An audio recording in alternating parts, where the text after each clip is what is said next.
Very good morning to you, by the way. Morning, Glory, with me, Mike Graham.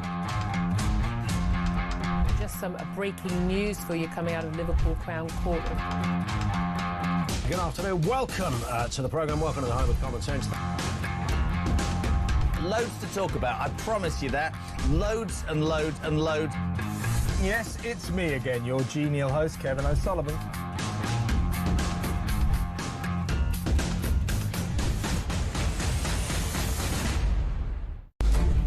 How realistic do you think a ceasefire is this week? There's a very good chance that we'll have a settlement, an agreement of some kind. We basically have two countries that have been...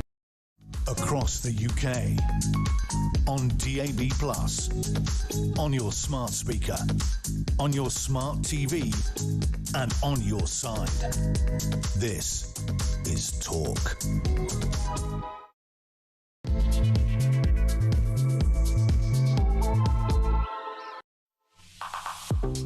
Well, a very good morning. This is Talk. I'm Peter Cardwell. Thank you so much for your company. There's lots to discuss. The aftermath, of course, of the terror attack in Manchester. The more information that is coming out, of course, we know as well that there are big moves in the Middle East. There may well be a peace deal with Hamas. The IDF, the Israeli army, saying in the last hour or so that it's getting ready for an exchange of hostages, or to receive the hostages, the 48 hostages.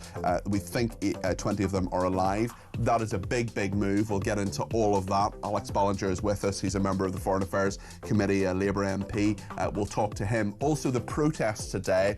There are lots of people in London and other cities as well. Should they be protesting? Should they be allowed to protest? And if there's a Middle East deal on the horizon, why are they protesting? Let me know your thoughts on all of that. What is your message to the protesters today, especially 2 days after the horrific attack in Manchester? 0344 499 1000 is the number to call. You can get your voice on the air between now and 12:30. And as you know, as often as I can, as much as I can, in every show that I do, I get as many callers on the air as possible. And really, my Saturday and Sunday shows are the show to get your voice on the air. Whether it's a call or a voice note, you can send me a voice note on WhatsApp as well, 0344 499 1000. You can text me 87222 with the word talk in your text. You can tweet me at talkTV. Follow me at Peter Cardwell. Send me a voice note less than a minute, please. Send me a WhatsApp text message or give me a ring, all on the main number 0344 499 1000. Plenty to discuss today. We've got two Labour MPs on. One of them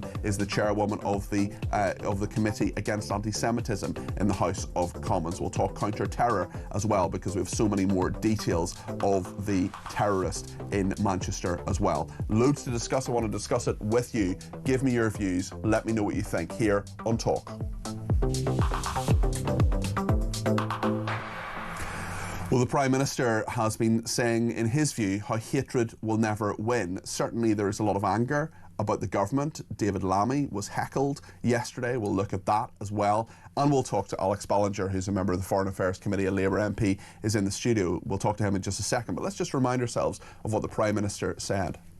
This was a dreadful attack, a terrorist attack, to inflict fear, attacking Jews because they are Jews. And it's really important today that the whole country comes together, people of all faiths and no faiths, to stand in support and solidarity with our Jewish community. And I know that your work and everything you've done will help to that end, but it is something the whole country now needs to do. We must defeat anti-Semitism. That is the Prime Minister. He was speaking at Greater Manchester Police. He was talking to some of the first responders who helped on Thursday. Alex Ballinger MP is with us. Alex, it's good to see you in the studio. How are you doing? Good morning. Yes, very well. Alex, you are not just an MP, you're a former Royal Marine. You also advised on the Middle East in the Foreign Office in a previous role. You were involved in the evacuation from Afghanistan. You know this stuff. You know the Middle East. You know foreign affairs. I just wonder, from a home affairs issue, from the situation in regard to these protests today, there are many people who are pretty worried about what could happen. This is a pretty febrile atmosphere, I think you may well agree. Does the Home Secretary actually have the power to stop these protests? I think it's first important to say that we're all shocked about the appalling terrorist attacks in Manchester a couple of days ago, and I'm really pleased that the Prime Minister has come out so strongly against anti-Semitism and standing alongside the Jewish community at this time, which must be so difficult for them. It is right that we are questioning whether pro-Palestinian protests should be happening this weekend. We of course have a right to protest in the UK, a legal right to do that. But considering the situation that we just saw, the horrific situation in Manchester, the way that the Jewish community in the UK is feeling at the moment, my strong message, as we've heard also from the Home Secretary and from the Prime Minister, should be show some sensitivity, have some thought for those people that are suffering in the UK at the moment, and do not hold those protests today. I agree with everything you're saying there. You're encouraging people not to hold the protests, but could the Home Secretary actually ban them? Because we know that they are being organised in support of a prescribed terrorist organisation, Palestine Action. Surely she could just ban them? Palestine Action was prescribed. I think that is the right thing to do. We all saw their attacks on RAF Bryce Norton a few months ago. I served there at my time. I did my parachute training at Bryce Norton, and the damage they've caused and the attacks they've conducted against the Jewish-owned businesses in particular means that prescribing them was the right thing to do. They attacked a security guard with a hammer. Yeah, people forget that. That's really important, and I don't believe that everyone that is going on those marches understands the gravity of the things that Palestine Action are accused of. Now, they are a prescribed terrorist group. Supporting them in a protest will result in your arrest. The police have arrested hundreds of people at the last protest in support of Palestine Action, and I would encourage them and support them to do the same if that's the case again today. But I'm just going to ask you again, can she ban them if she wants to?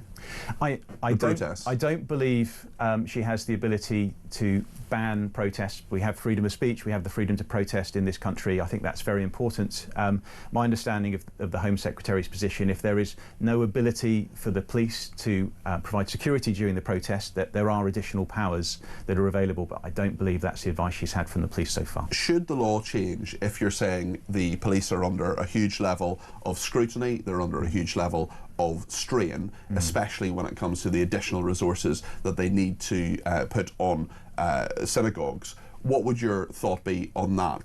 Should the law exist, maybe it does already, to say, hold on a second here, the police are stretched? You've had this protest on a number of occasions. I'm not saying that people don't have the right to protest peacefully. They do, even if I strongly disagree with them. But if you've done this every couple of weeks since the 7th of October, maybe the time has come to just sit this one out for lots of reasons, but on security basis as well. I think the other thing that you mentioned in the introduction is there's now a peace deal on the table. So there is this opportunity of peace in the Middle East, the first time that Israel and Arab countries and Hamas have all agreed the broad framework of the same peace deal. We should be grasping that with both hands as a government. People that are protesting for Palestinian rights for 2 years now, they should be grasping this with both hands as well. And I would again encourage them to take a step back, to think about the situation, to think about the thoughts of other people in the UK, other communities who are struggling right now, and call the protests off. Do I think that the police should be telling people, using the law to stop those protests? I think maybe that's a line too far. Although there were the other night, for example, protests which happened within hours of two Jewish people being killed. There were protests that happened that didn't need to happen in many railway stations, and there were people essentially celebrating the death of Jews in our streets. So that is completely... And there were arrests. That is completely unacceptable. The organisers of those protests have completely missed the point. I condemn them, and when they are people who are actively promoting anti-Semitism, particularly if that is inciting violence against anyone in the UK, including the Jewish community, the police do have powers, and the police should be arresting those people and using the full force of the law against them. I want to read you a message from someone who doesn't think that your party has done enough on this in the last 2 years or previously. This is Mary in County Down, who says every single person taking part in any of these demonstrations today is an anti-Semite. People who attended demonstrations early on in the Gaza war, who saw the orchestrated hatred and chose to keep attending, are complicit in the industrialisation of anti-Semitism that has occurred in the UK since the 7th of October, resulting in the Manchester synagogue attack. If you kept marching and attending, you're an immoral hate monger who stands for the opposite of peaceful British values. If you turn up today, you're actively stoking further hatred, tension and danger for Jews. Shame on you. And shame too, says Mary, on our Prime Minister, whose integrity is forever shattered, in Mary's opinion, by his indefensible decision to reward Hamas with the recognition of a Palestinian state. Tony Blair, while culpable for the illegal Iraq war, at least had the legacy of bringing peace to Northern Ireland. Starmer's legacy? The Prime Minister who allowed and enabled hate to grow out of control in this country. And he saw the outcome in the faces of the grieving and terrified Jews he met in Manchester yesterday. What would you say to Mary? So I know emotions are high at the moment, and I understand people are feeling quite raw. But the Prime Minister has been a really strong advocate against anti-Semitism. You will, of course, know his family is Jewish. He feels this extremely personally. And the actions he's taken in the Middle East, which, in my opinion, are right, should not be conflated with anti-Semitism in the UK. But it is conflated with anti-Semitism. This is a really important point. Israel's actions in the Middle East, whatever you think about them, should not be reflected back on Jews in the UK. Well, I agree with you. Any criticism of Israel, and we all have justified criticism of Israel. In fact, I've been on some of these marches in the recent past.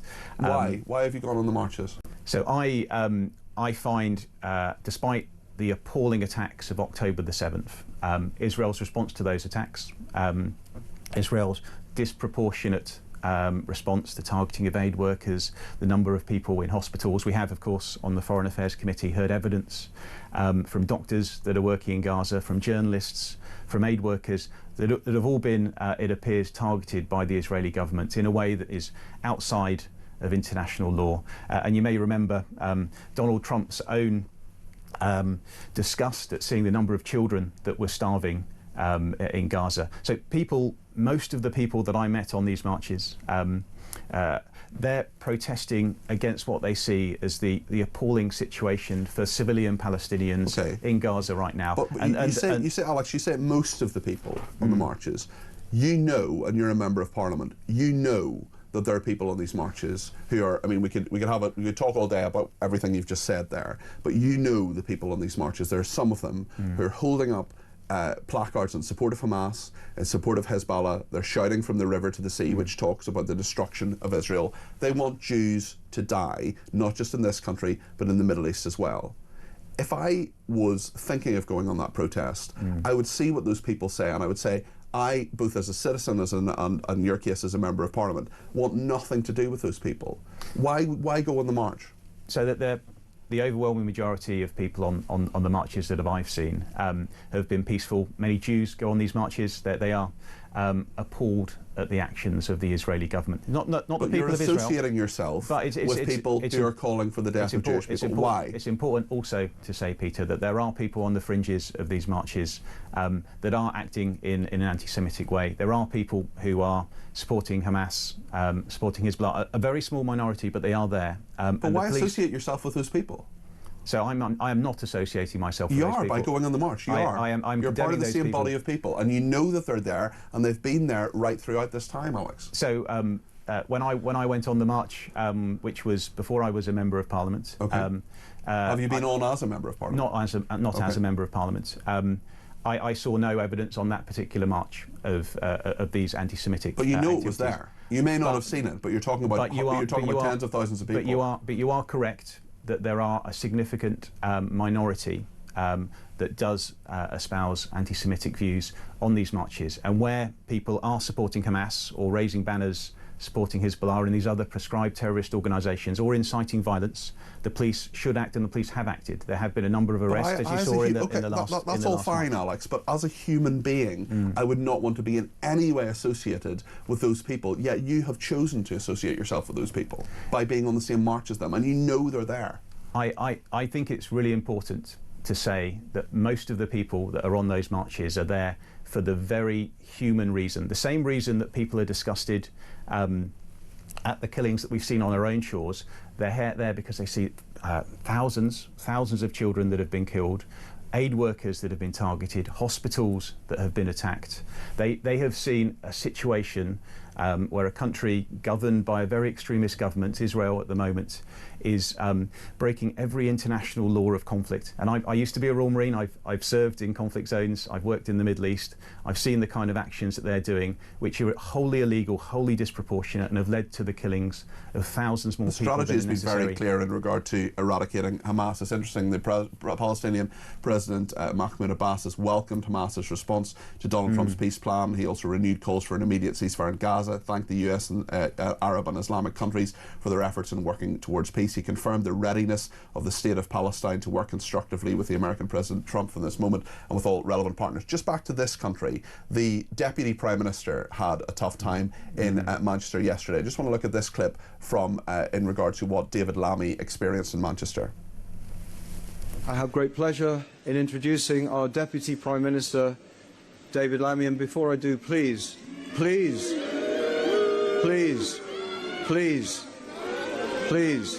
we know how we all feel. We know how we all feel. On the street. My children's school was closed today. You have allowed this to happen. David Lammy, you have allowed this to happen. You are all guilty of it all. You have allowed Jew hatred in Manchester on the street. You have allowed it. You are all guilty. We do not want you speaking here today. You do not speak. Defeated. Shame on you. Shame on you. Shame on you. Shame on you. Shame on you. Shame on you. Do you understand the anger that's there? Because Mary's been back in touch and she says Jews shutting down Lammy in Manchester were not emotional and cannot be dismissed as such. They're justifiably angry and frightened. I am not emotional or raw, as Alex has said. He is dismissing reality as hysteria. How dare he? People at this very difficult time, of course, they're entitled to express their feelings in a way that. But they've been expressing their opinion for the last 2 years. They've been expressing their opinion. People like you, who've gone on marches to say, yes, they're concerned about what's going on in the Middle East. I'm concerned about what's going on in the Middle East. I don't want any Palestinian innocent civilian. I'll shed no tears for Hamas terrorists, but I don't want any innocent civilian to be killed, to be injured, to be maimed on either side of the Gaza border. Of course I don't. But I can express that without going on a march with people who are anti-Semites. So I think it's important to say the only person who is responsible for this atrocity, this appalling act of violence that we saw in Manchester, is the perpetrator of that attack itself.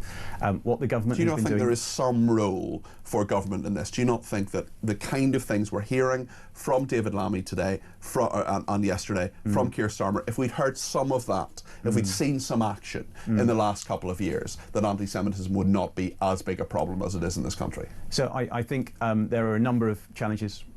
We've also seen the rise of anti-Semitic hate speech online. The number of social media platforms that when I'm scrolling through I see anti-Semitic and other racist language that is used unchallenged in many cases and not promoted, but at least not taken down from social media platforms in the way it may have been a couple of years ago. I think that's very concerning.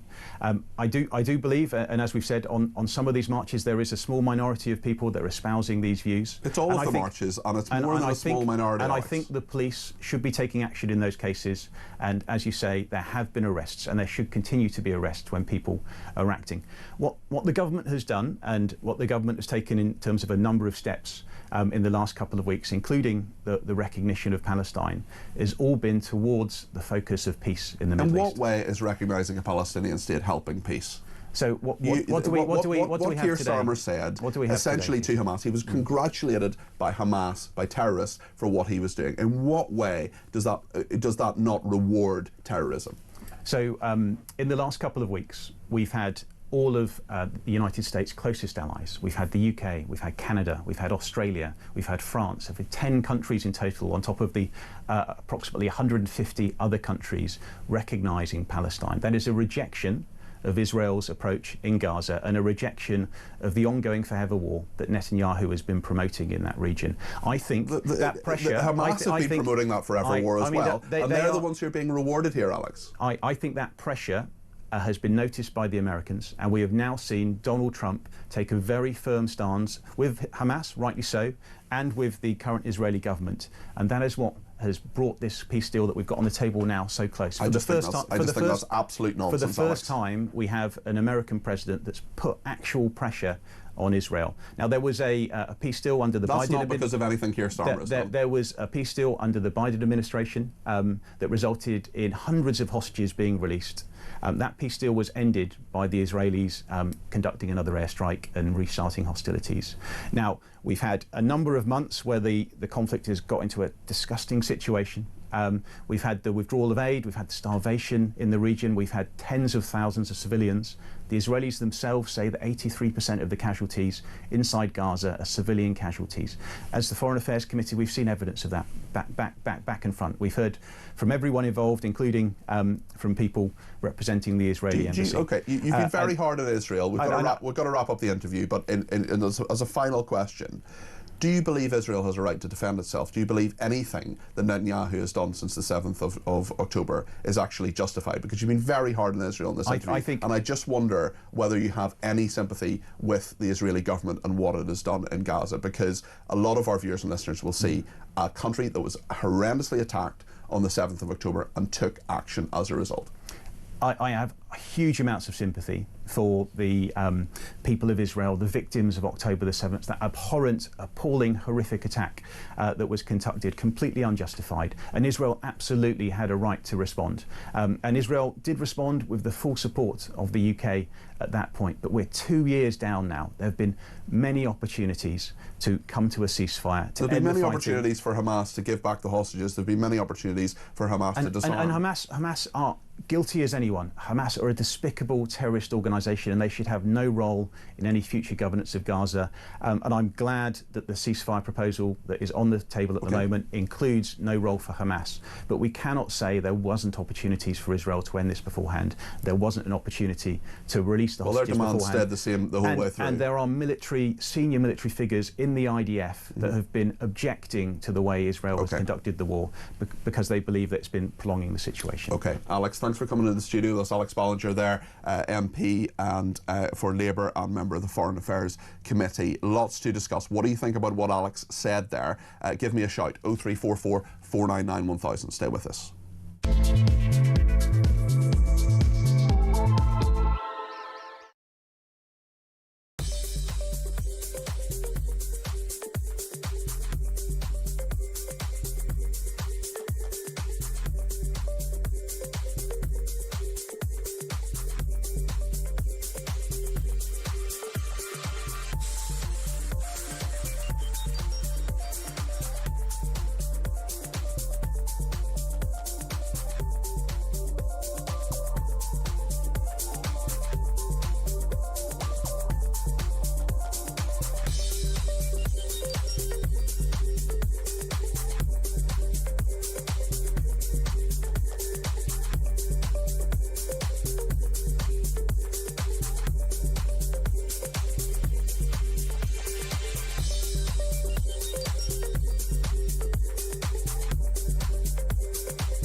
pretty obvious what's happening, Liam. We've let too many people in who are scum. That's what's happened. We've welcomed them, we've given them shelter, we've given them houses, we've given them our open-armed welcoming committee, and they've returned the favour by committing terrorist attacks on our innocent people. That's what we've done, and that's where we are, I'm afraid. And there's thousands more like this scumbag, Jihadi al-Shami, thousands of them. What are we going to do about it?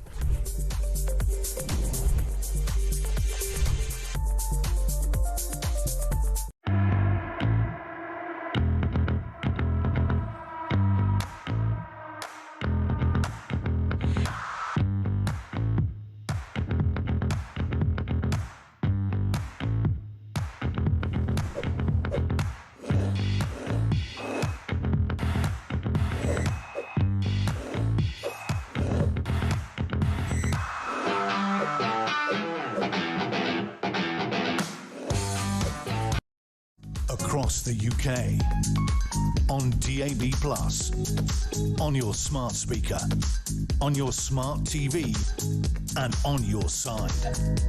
This is Talk. Now then, quite a lot of reaction to that interview with Alex Ballinger. He is a member of the Foreign Affairs Committee, a Labour MP. One person being in touch and simply says Alex is talking a load of BS. He may have been a Marine, but is in no way in a position to judge Israel. Israel's record in this war is a far, far more moral and superior to the British and US record in Iraq and against ISIS. That is a fact recorded by John Spencer and Andrew Fox, both of a much better knowledge and expertise in warfare. Sharon says, what a fantastic interview with Alex Ballinger. You put him in his place, and this man was is a member of the Foreign Affairs Select Committee. Do they just pick these people up off the street?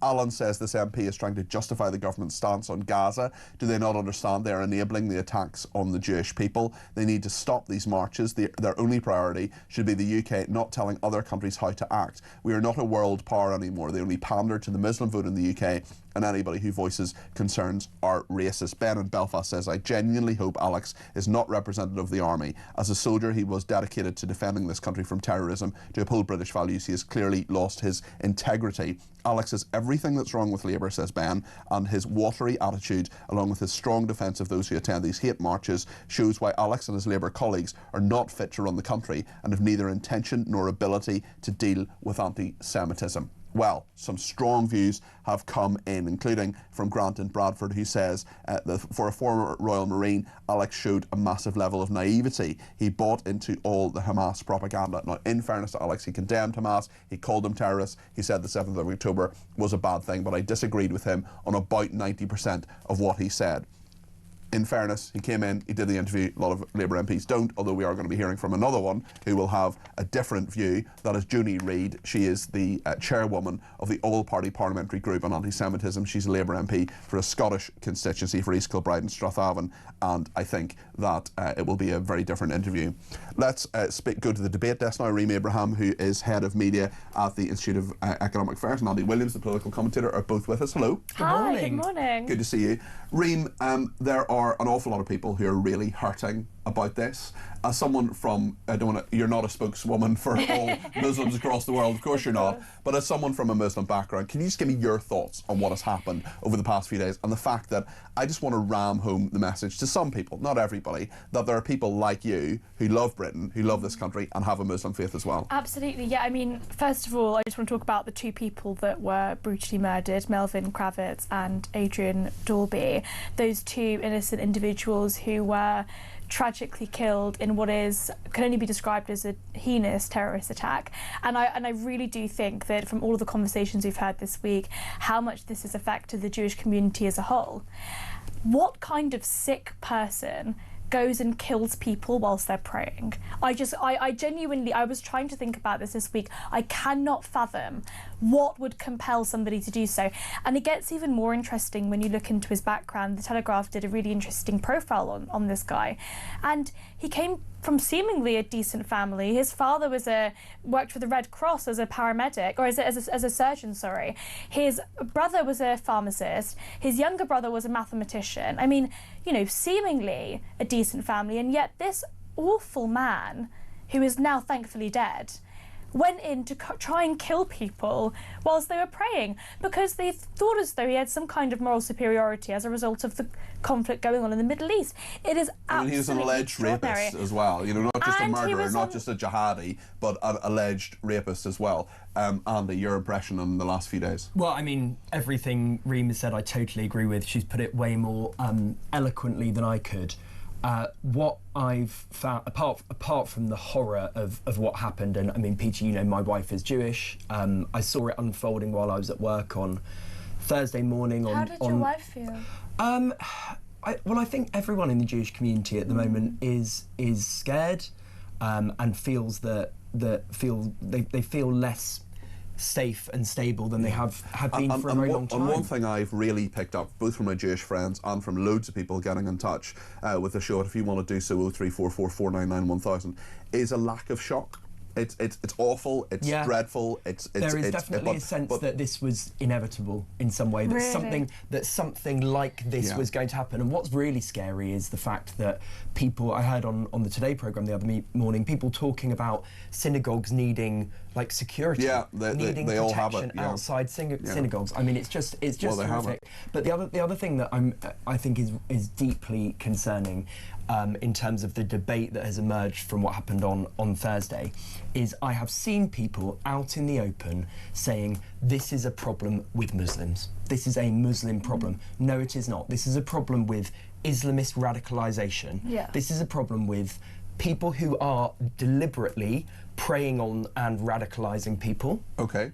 From your perspective, Reem, what do moderate Muslims need to do right now to make the points clear that this is about Islamism, not about Islam? Speak out and condemn murder. I mean, it's really not that difficult. There have been some voices in the Muslim community. The problem is, Peter, those particular individuals that want to come out and speak out about how disgusting and awful these attacks are, those that came out after October 7th, they themselves received death threats from their own community. So it's sort of a never-ending cycle. Everybody is going to think that, well, all of the Muslims in the UK are supportive of these kind of things because there is nobody saying, I don't agree with this. And, you know, I'm not a spokesperson for the entire Muslim community, obviously. But hey, look, I grew up Muslim. I'm a British Muslim, my family is North African, and I am absolutely condemning absolutely every single murder and terrorist attack that we see in this country and indeed across the world. Absolutely condemn Hamas as a terrorist organisation,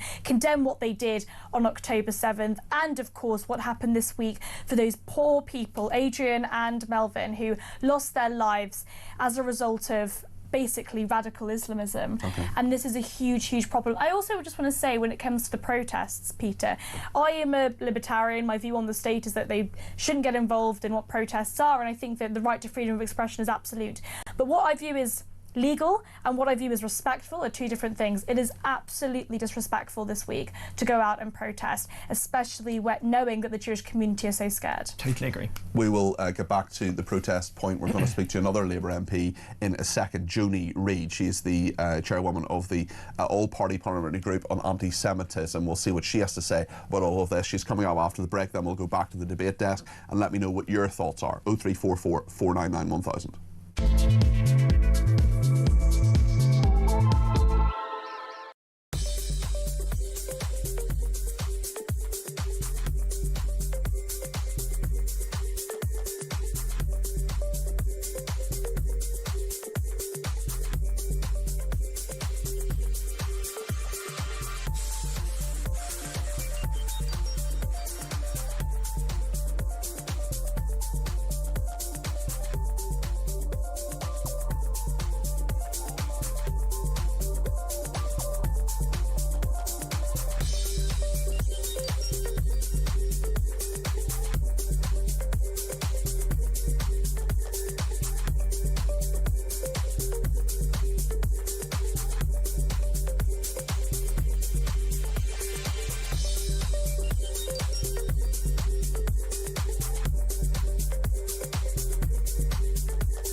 across the UK.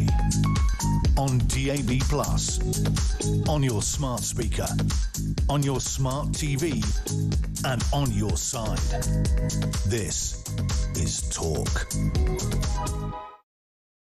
Well, thank you to everybody who has been in touch. Quite a number of people being very critical of Alex Ballinger, the Labour MP we spoke to a little bit earlier on.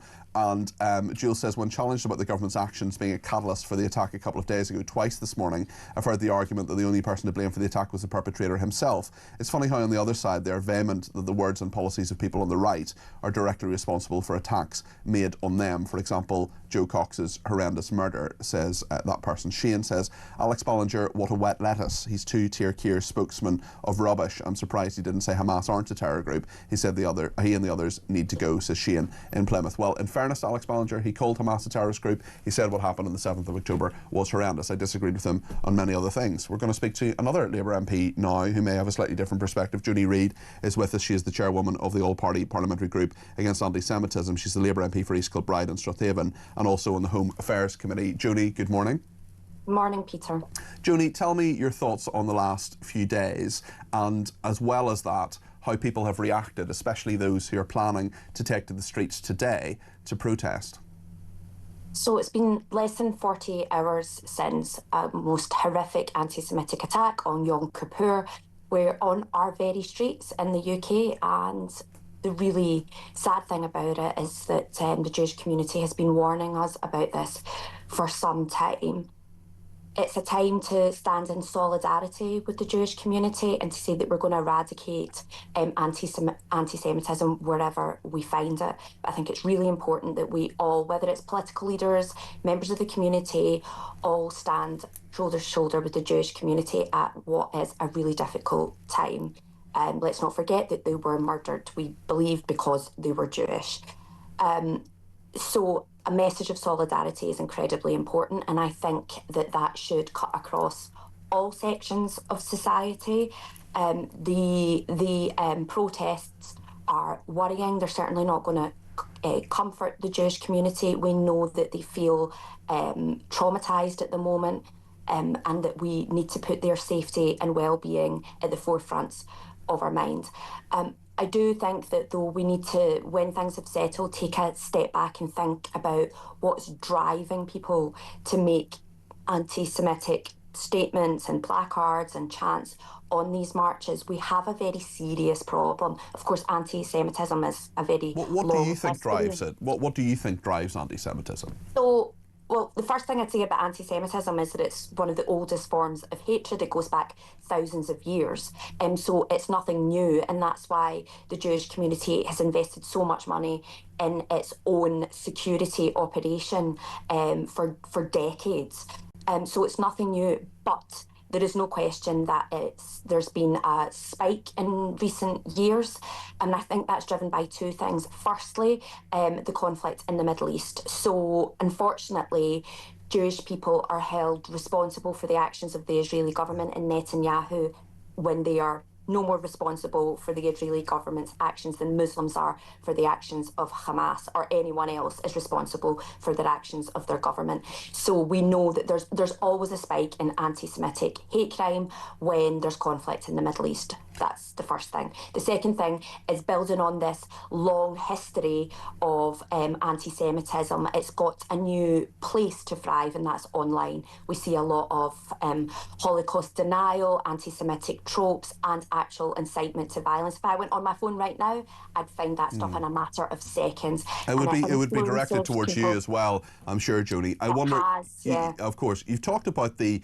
message from political leaders. Has that message and have actions been strong enough, especially since the 7th of October? I'm talking about Keir Starmer, I'm talking about Rishi Sunak as well, of course, he was Prime Minister on the 7th of October 2023. Has there been enough from successive governments, but even your own leader, on this? He was very strong this week and good for him, but has he been to this degree? Because many people believe he hasn't, and maybe you have been actually a voice in the wilderness in some ways in the Labour Party. Got to remember what the Prime Minister did when he was leader of the opposition. He rid the Labour Party of anti-Semitism, and I think he's been a very strong voice for the Jewish community, and that they recognise the huge amount of work that he's done. We've continued to put millions of pounds into not just protecting the Jewish community, but also eradicating anti-Semitism in universities and schools. There's a lot of money's been put into. But it's got so much worse though, as a degree. Surely so much more could have been done by Keir Starmer, but wasn't. Well, I'm not sure about that, but I think it's clear that we need to relook at anti-Semitism. I've written to the chair of the Home Affairs Select Committee asking us to do a review into the drivers of anti-Semitism in the UK at the moment. It's also possible that we could relook at the funding that we give to the Community Security Trust, who protect the Jewish community. As I said, anti-Semitism is rife at the moment. You can find it in every single section of society, whether it's the healthcare. We saw it at the GMC just last week, in our education system, in our arts and culture, and the task at hand is absolutely mammoth. So we can't overestimate the job that needs to be done. I think the commitment is absolutely there. The Prime Minister stands with the Jewish community, but once things have calmed down, and the Jewish community has had the time and space to grieve and to mourn, we do need to take a serious look at this and take it far more seriously than it has been. What is your message to those who want to protest today, who are going out on our streets? We've had people contacting the programme saying they're all anti-Semitic. What do you think? I would say to the people who are going out to protest today, nobody's denying you your legal right to go out and protest, but show a little bit of human decency, respect and solidarity, and don't do it this weekend. Should the Home Secretary ban the marches? I don't know if the Home Secretary has the power to ban the marches, but I believe very strongly in freedom of speech and the right to protest. That's why I think it's important that we appeal to people's sense of common decency and respect to the Jewish community. And if they do, and if they insist on going out and protesting on this day of all days, then I think it's perfectly acceptable for us to then question their motives. On the 7th of September, there was a huge march in London. Many people who support Jewish people and Jewish people came out on the streets waving union flags. You were there, and I think, and I've made the point a number of times on air in the last few days when people said no one from Labour was there, you were there, you stood up, you held a banner, you made your voice heard. But there wasn't a cabinet minister there. There wasn't anybody very senior from Labour. I know you're an important Labour politician, but you're not in the cabinet yet. The point is, Joni, that a lot of people feel that there is just not the buy-in that there should have been in the last couple of years. Are you someone who feels isolated in your drive against anti-Semitism in the Labour Party? No, I don't feel isolated. My colleagues stand with me, united against anti-Semitism. I do think it's unfortunate that there wasn't a cabinet member there, particularly in hindsight, but I would also say that there wasn't a member of the shadow cabinet there either. There was a lot of people who maybe should have been there who wasn't there, but I think now we need to focus on supporting the Jewish community and looking at what we can now do to tackle a very deep, serious problem that's facing us right across society, and that's the scourge of anti-Semitism. I think actions now. And what would your thoughts be in regard to the Muslim community? There's a clear distinction, obviously, between Islam and Islamism. We have someone who's of the Muslim faith in the studio, happens to be on our panel this morning, who has been very, very clear that moderate Muslims, those who follow Islam but are not Islamist, who are not radical, need to come out and condemn this. What would your message be to them, Joni, especially to imams and those of the Muslim faith who want to distance themselves very clearly from this terrorist? Well, what we've seen in Manchester over the last couple of days, which is statements of solidarity and support for and the condemnation of this murder of people in the Jewish community, I think it's very simple and straightforward. I would just want to go back to a point that I already made, which is anti-Semitism is rife right across society. I'm a member of the left. I've been exposed to it my whole life. It's not a hatred that's unique to one part of society. And it's worth pointing out to our viewers and listeners who may not know you, Joni, that you are not Jewish yourself. You've decided to do this. You've decided to get involved with this. I just wonder, do you think the recognition of a state of Palestine helped or hindered anti-Semitism in this country? I think it was for the government to reaffirm its commitment to a two-state solution. It was a continuation of a policy that the do you think it was the right thing to do? As well. However, what I would say is that the high rates of anti-Semitism were way before the recognition of Palestine. I don't know, there is no excuse, there's no justification for this attack against members of our Jewish community. So I wouldn't, we don't know at the moment what although we know that motivated. we know Hamas thanked Keir Starmer. They said it was a reward and said it was a reward for the 7th of October. Do you agree with them and their analysis? I would take everything that Hamas says with a pinch of salt. I would take every single one of their statements deeply unseriously, frankly, and I'm not going to really pay attention to anything Hamas says. Okay. Joni, thank you. That's Joni Reid, who is the chairwoman of the All-Party Parliamentary Group Against Anti-Semitism, who's also Labour MP for East Kilbride and Strathaven and a Home Affairs Committee member. Let's speak to Ashley in London. We're on the debate desk as well with Andy and with Reem. Ashley, thanks for the call. What would you like to say to me, but also to Reem and Andy? Morning all. So much more since I've been waiting and listening to everyone, I have to say. Look, I wanted to make a point. Firstly, is about the marches. They've been going since the 7th of October before anything happened. So there is a big cursor for the organisers about their agenda. So I think we have to remember that even though, like Alex, the MP, said, he's been on one of these marches, peaceful people, and so on and so forth, we have to understand that the part of the issue here is also within the organisation and who runs these things. The Palestine, Ashley, that is a perfectly valid point, and the Palestine Solidarity Committee applied to the Metropolitan Police as the 7th of October was happening. 3 weeks before Israel retaliated, 3 weeks before Israel did anything militarily, as the attacks were happening, as people were being murdered, raped, kidnapped, burned. As that was happening, the Palestine Solidarity Committee applied to hold a march the next Saturday. So they have people walking around with allegedly peaceful, with necklaces and T-shirts with Palestine being the whole of Israel, which means, what does that mean? Work it out for yourself, and that's a destruction of a country and replacement with another. Us Jews, Alex has turned around and said today that, there's lots of Jews on the marches, but I'm sorry to attribute it to the same thing, but there were quite a few Jews that helped the Germans in the Holocaust. So I think we as Jews, after what happened this week, we have, look, we've got sympathy with what's going over there. It's nothing to do with us.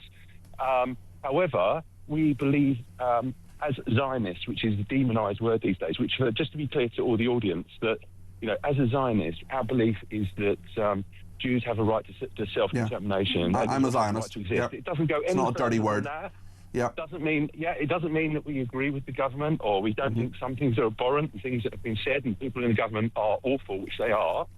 But we are seen to be accountable for this by this demonisation. And part of this comes from not just this government, but the last government, allowing even these speakers into mosques, people that the social media side of it that hasn't been shut down. You're totally right, Ashley. Listen, I've got to go to a break. I'm being shouted out to go to a break, but Ashley, we're going to get into all those points on the debate desk with Reem and with Andy in just a second. I promise you. Stay with us.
a vile individual committed a terrorist attack that attacked Jews because they are Jews and attacked Britain because of our values. To every Jewish person in this country, I also want to say this.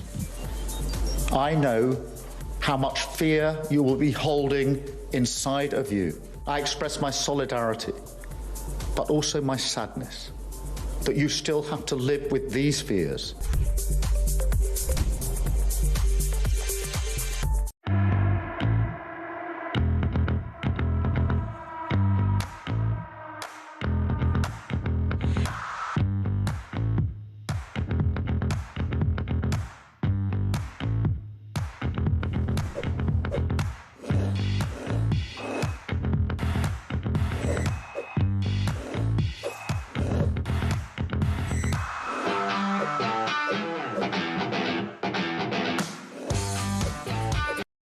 Across the UK, on DAB+, on your smart speaker, on your smart TV, and on your side. This is Talk. Lots to discuss today. Thank you to the number of people who've pointed out. Joni Reid made an error there. She said that no one from the Shadow Cabinet was there. Chris Philp, the Shadow Home Secretary, was at that event, was at the against anti-Semitism march on the 7th of September. There's a big rally in London tomorrow at Trafalgar Square. I'm going to go. It's at 2 o'clock tomorrow in support of releasing the hostages and indeed solidarity with people in Manchester. Ashley, we've kept on the line, and actually, Ashley, Reem has a question for you. Go ahead, Reem. I do, yes. I wanted to hear a little bit about whether you think that part of the problem, the crux of this problem, is actually that Jewish people are being required to speak out against the Israeli government and almost are being told that they are held responsible for it. You know, nobody would say to a British Muslim, well, what do you think about ISIS? Because the obvious answer would be terrible terrorist organisation that has murdered people, innocent people. But why is it that Jewish people are being asked constantly what their views are on Israel and almost being told, so there's a double standard here, I think. Yeah. Ashley, I'm interested in hearing your views on What do you this. think, Ashley?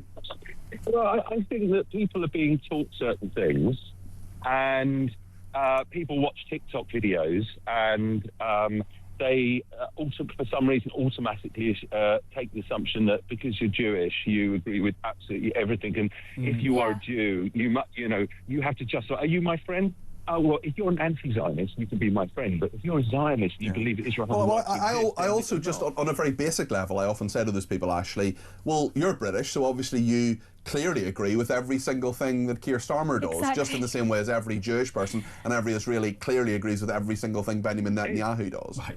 It's ridiculous. I mean, I'll give you a good example. I live in a very, an area that's heavily populated. It used to be a heavily Jewish populated area, and now it's a heavily Muslim populated area, right?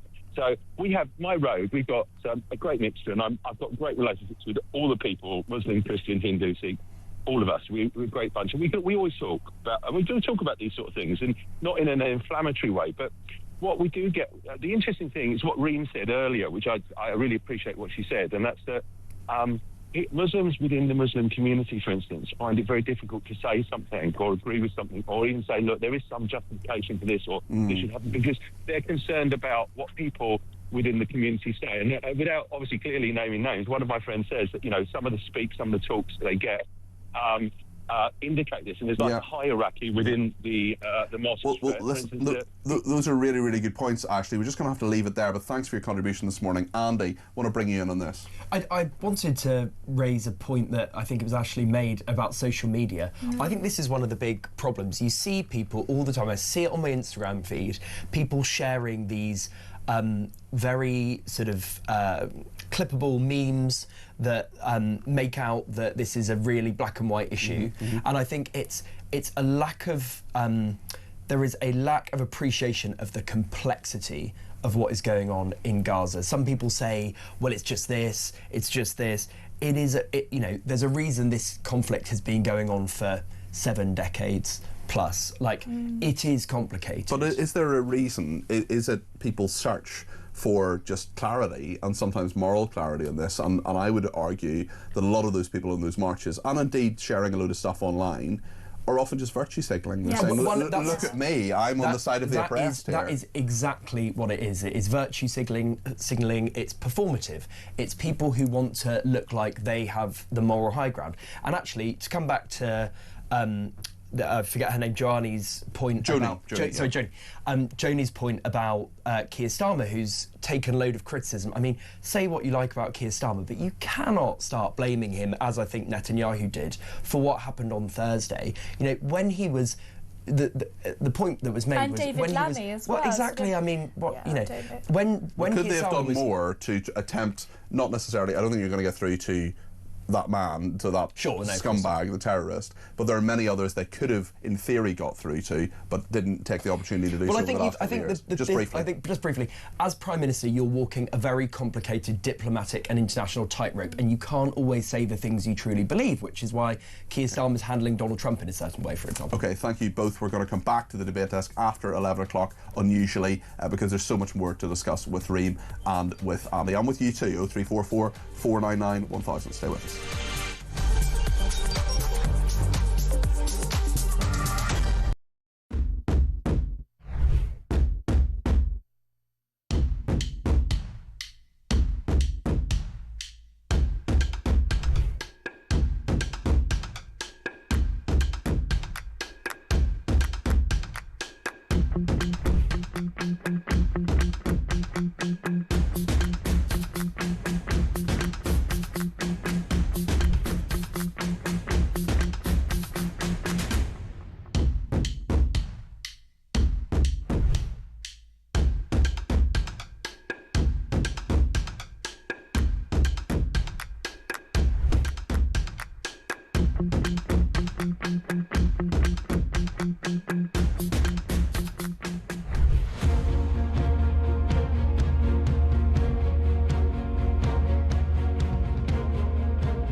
Very good morning to you, by the way. Morning, Corey, with me, Mike Graham. Just some breaking news for you coming out of Liverpool Crown Court. Good afternoon. Welcome to the programme. Welcome to the home of common sense. Loads to talk about, I promise you that. Loads and loads and loads. Yes, it's me again, your genial... Across the UK, on DAB+, on your smart speaker, on your smart TV, and on your side. This is Talk.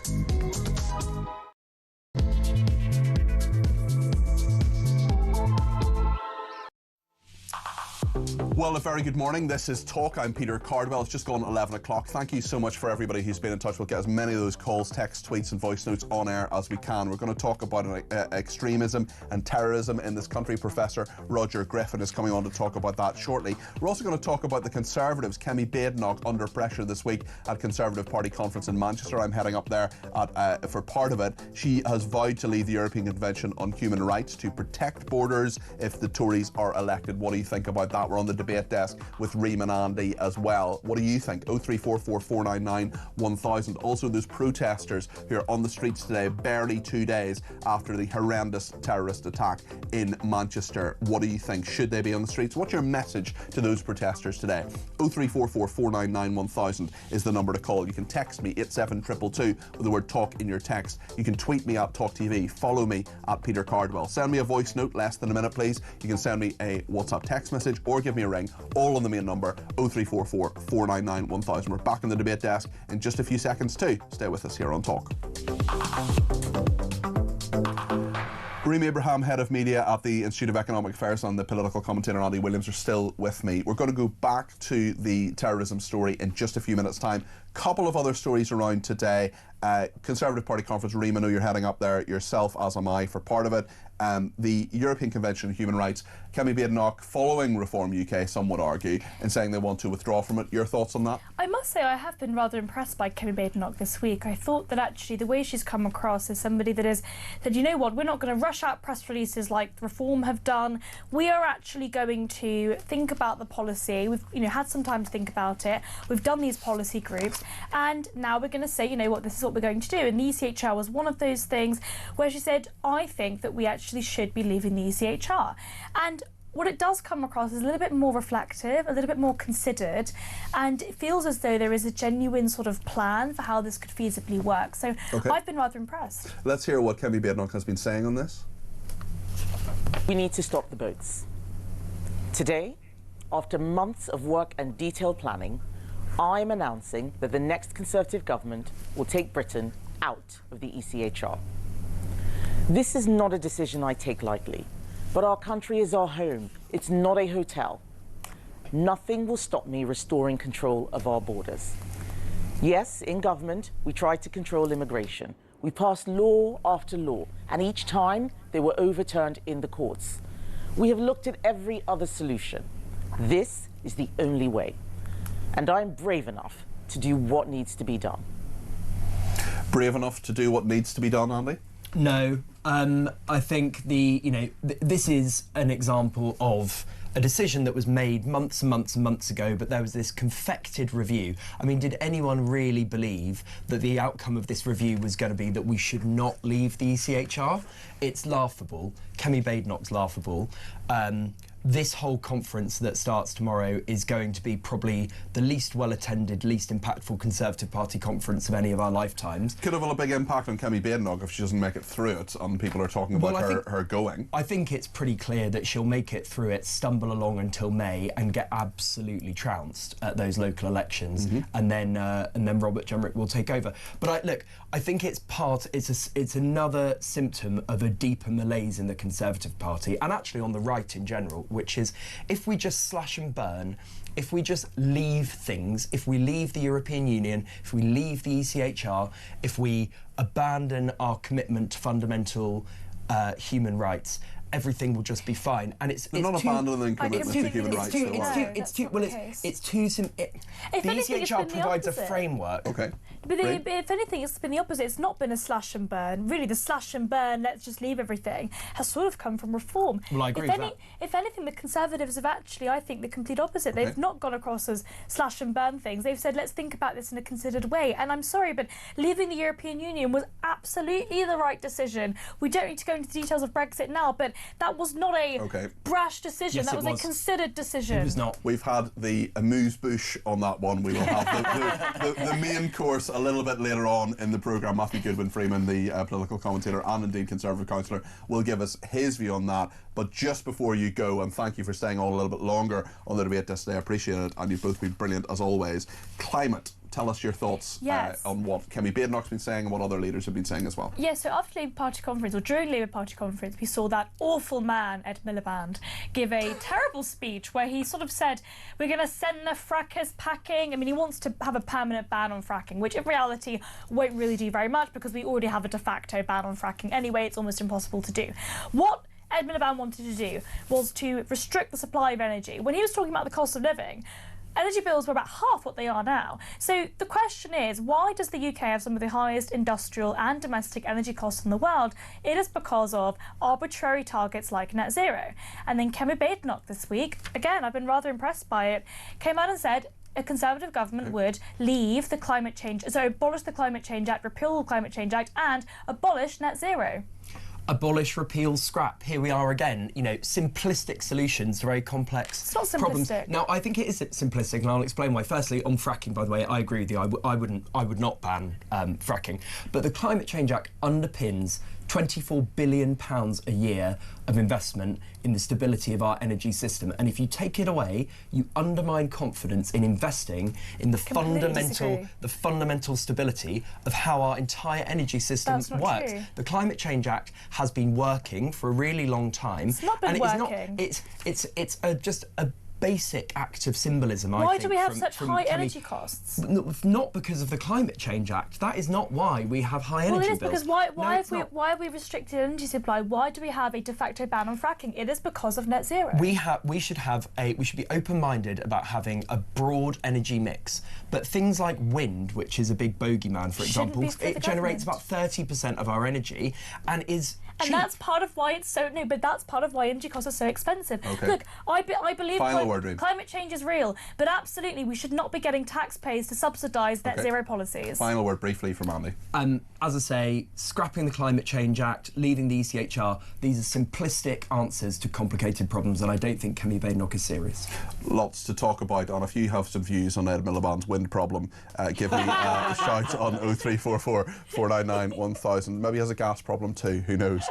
Thank you very, very much indeed to Andy. I feel even between now and 12:30 we could just keep the conversation going, but you have other things to do. Reem Abraham and Andy Williams, fantastic on the debate. There's loads to discuss. What do you think of what they've said? Let me know. 0344 499 1000. I want to talk to you, Professor Roger Griffin now, who is an extremism and terrorism expert. Roger, thank you for joining me on the programme. I wonder if you could just give me your thoughts on how the counter-terror forces of the police and indeed those behind the scenes have reacted this week. Have they done a good job? Obviously the firearms officer made a mistake, and that is something which I'm sure will be debated and talked about for a long time to come in terms of the person who was killed. But clearly in this situation on Thursday, this horrendous, dreadful terrorist attack, the authorities acted quickly. What do they do now, do you think? Well, I don't think I'm qualified to say what they do now. I mean, I think it's obviously terrible that somebody was killed and another was injured by the actual attempt to deal with this individual. But what is disturbing is the fact that terrorism and extremism and also random acts of violence are taking on a new form. I mean, once upon a time, if you go back to the early 2000s, if you think of Al-Qaeda or the 7/7 attacks in Britain, you could associate individuals with cells of ideologically committed fanatics, the sort sent up in Four Lions in the black comedy. But what's happening both at the level of acts of violence in schools and random killings, etc., is that there's a new genus, a new type of violent act, some of which is ideologically motivated, some of which, like the Southport attack, it's very tenuous, a link to a clear ideology where somebody just loses it, as it were. And if you want to see a brilliant study of that process, you watch a film like Taxi Driver, where somebody who is not hasn't left a paper trail of commitment to any particular ideology or belonging to any particular self suddenly takes it upon him, and it normally is himself, to commit an act of violence. And that is something which really poses a very real and difficult problem for counter-terrorism and counter-violence agents. Because it is an ideology, isn't it? It is radicalisation. It is someone who believes what they're doing is often God's work, in however you view your God. I wonder, in regard to people being radicalised, whether the anti-Semitism, the dreadful anti-Semitism that has happened over the last 2 years, has been around for centuries, as we know, but has been particularly acute in the United Kingdom in the last couple of years, has contributed to this, in your estimation, Roger? Well, I'd like to really pick up on a comment made by Chief Rabbi Ephraim Mervis on the radio yesterday, which was that he attributed the attack to what he called an unrelenting wave of hatred against Jews on Britain's streets, campuses, social media, and sections of the media. I would actually argue that we've got to be very, very careful the way we talk about this issue of anti-Semitism, to lump together protests against Israel, protests against Netanyahu, protests against the death of 6,000 civilians in Gaza and the destruction of 80% of the built environment with anti-Semitism is extremely polarizing and dangerous. It's polarizing and dangerous, but the people on those protests are often polarizing and dangerous. There are people on those protests who sometimes, not all of them, but they sometimes hate Jews, and they're conflated as well, do they not? Well, can I actually argue that I think you've got to be very careful with the language. I would actually argue that the majority, I can't prove this, I would put it to you, that the majority of people protesting in the streets against what's going on in Gaza are not fanatical anti-Semites. They are humanists. Why would someone, Roger? Why would someone go on the streets or go to a railway station on Thursday night after this happened if they didn't hate Jews? Yeah, there are fanatics, part of a mass movement of people who are feel revulsion against what is happening in Gaza. I am saying you had a very articulate defense by one of your earlier speakers about a sense of complexity.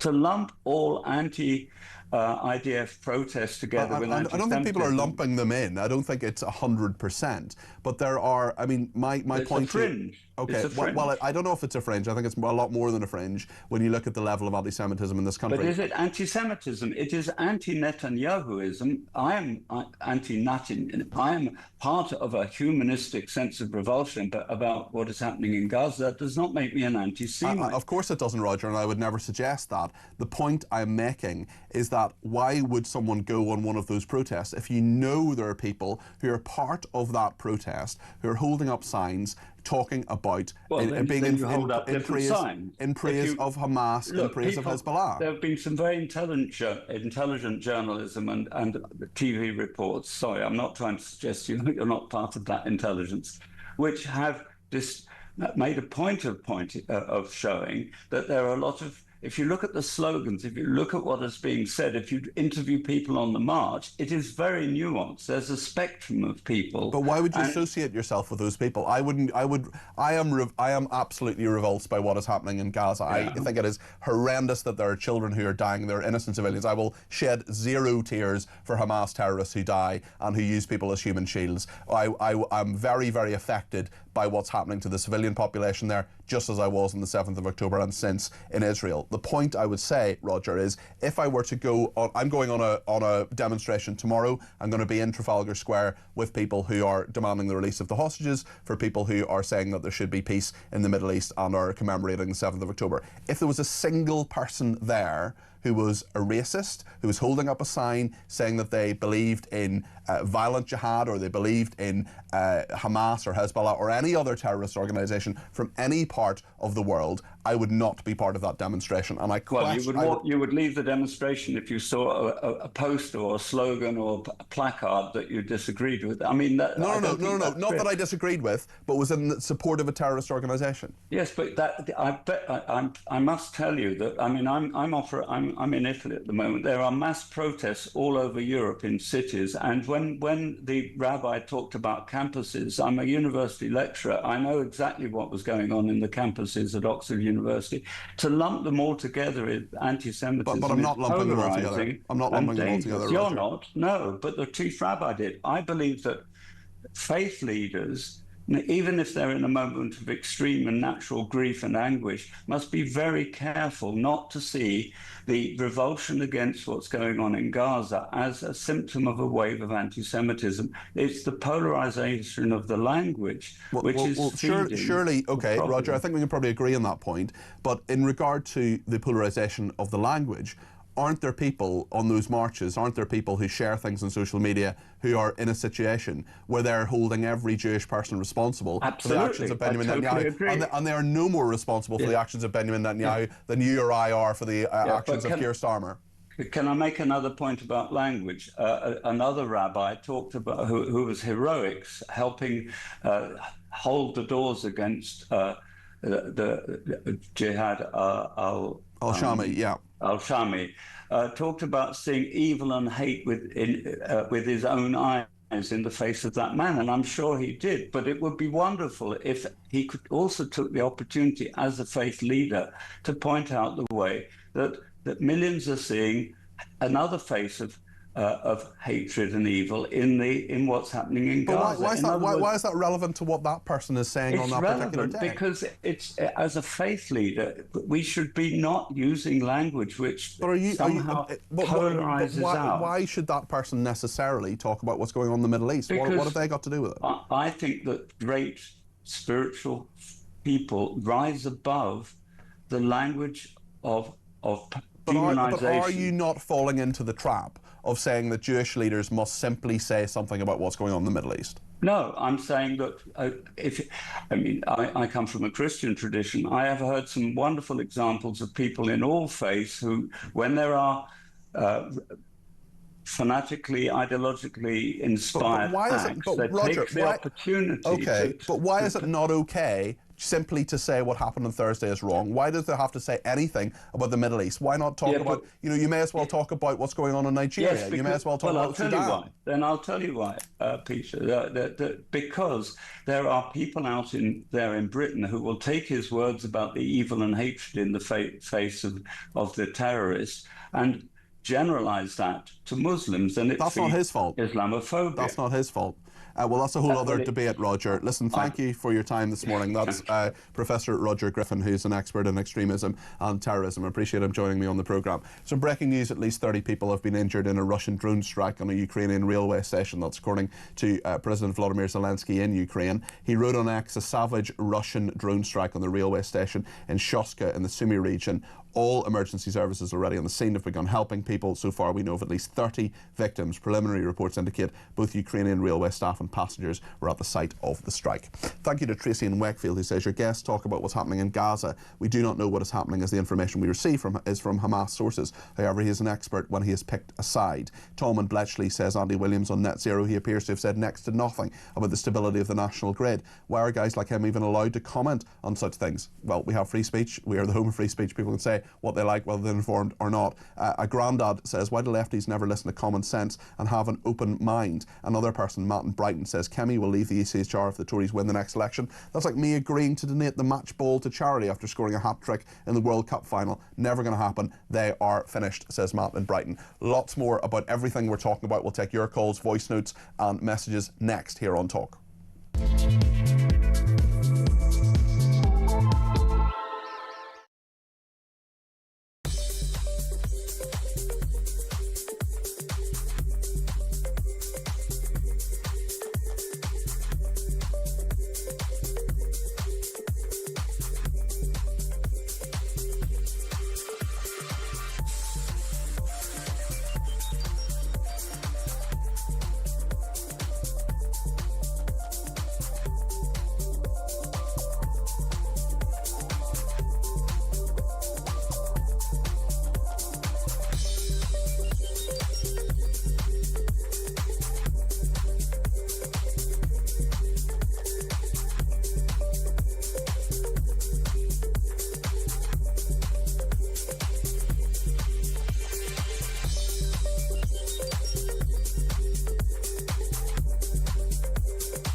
government has stepped up security at synagogues across the whole of the country, and we will do whatever is required to keep our Jewish community safe.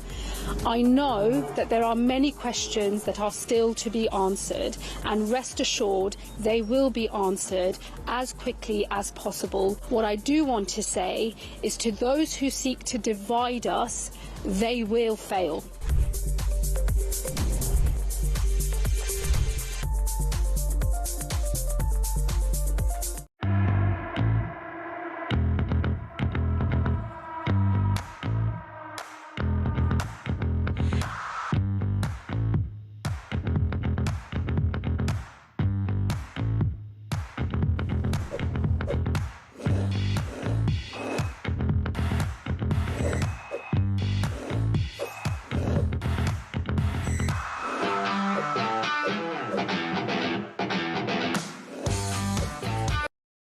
Across the UK, on DAB+, on your smart speaker, on your smart TV, and on your side.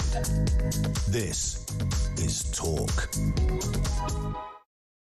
Carl in Warwickshire has been in touch and says, morning Peter, morning Carl, if all these anti-Semites want to march and protest, why don't they get a flight to Israel and protest there if it means so much to them? See what happens then. Great show, keep up your good work in calling it out for what it is. Jane says, unfortunately for Kemi it will be 2030 onwards, doubt that we'll win any election in the near future.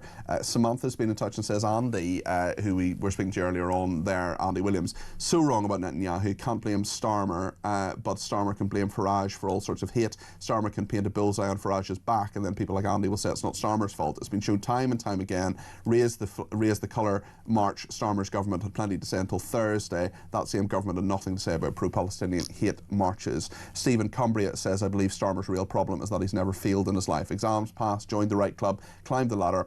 As such, he can't self-judge and realise he's a failure as a Prime Minister. He just can't conceive of being a failure, therefore he can't admit it to himself.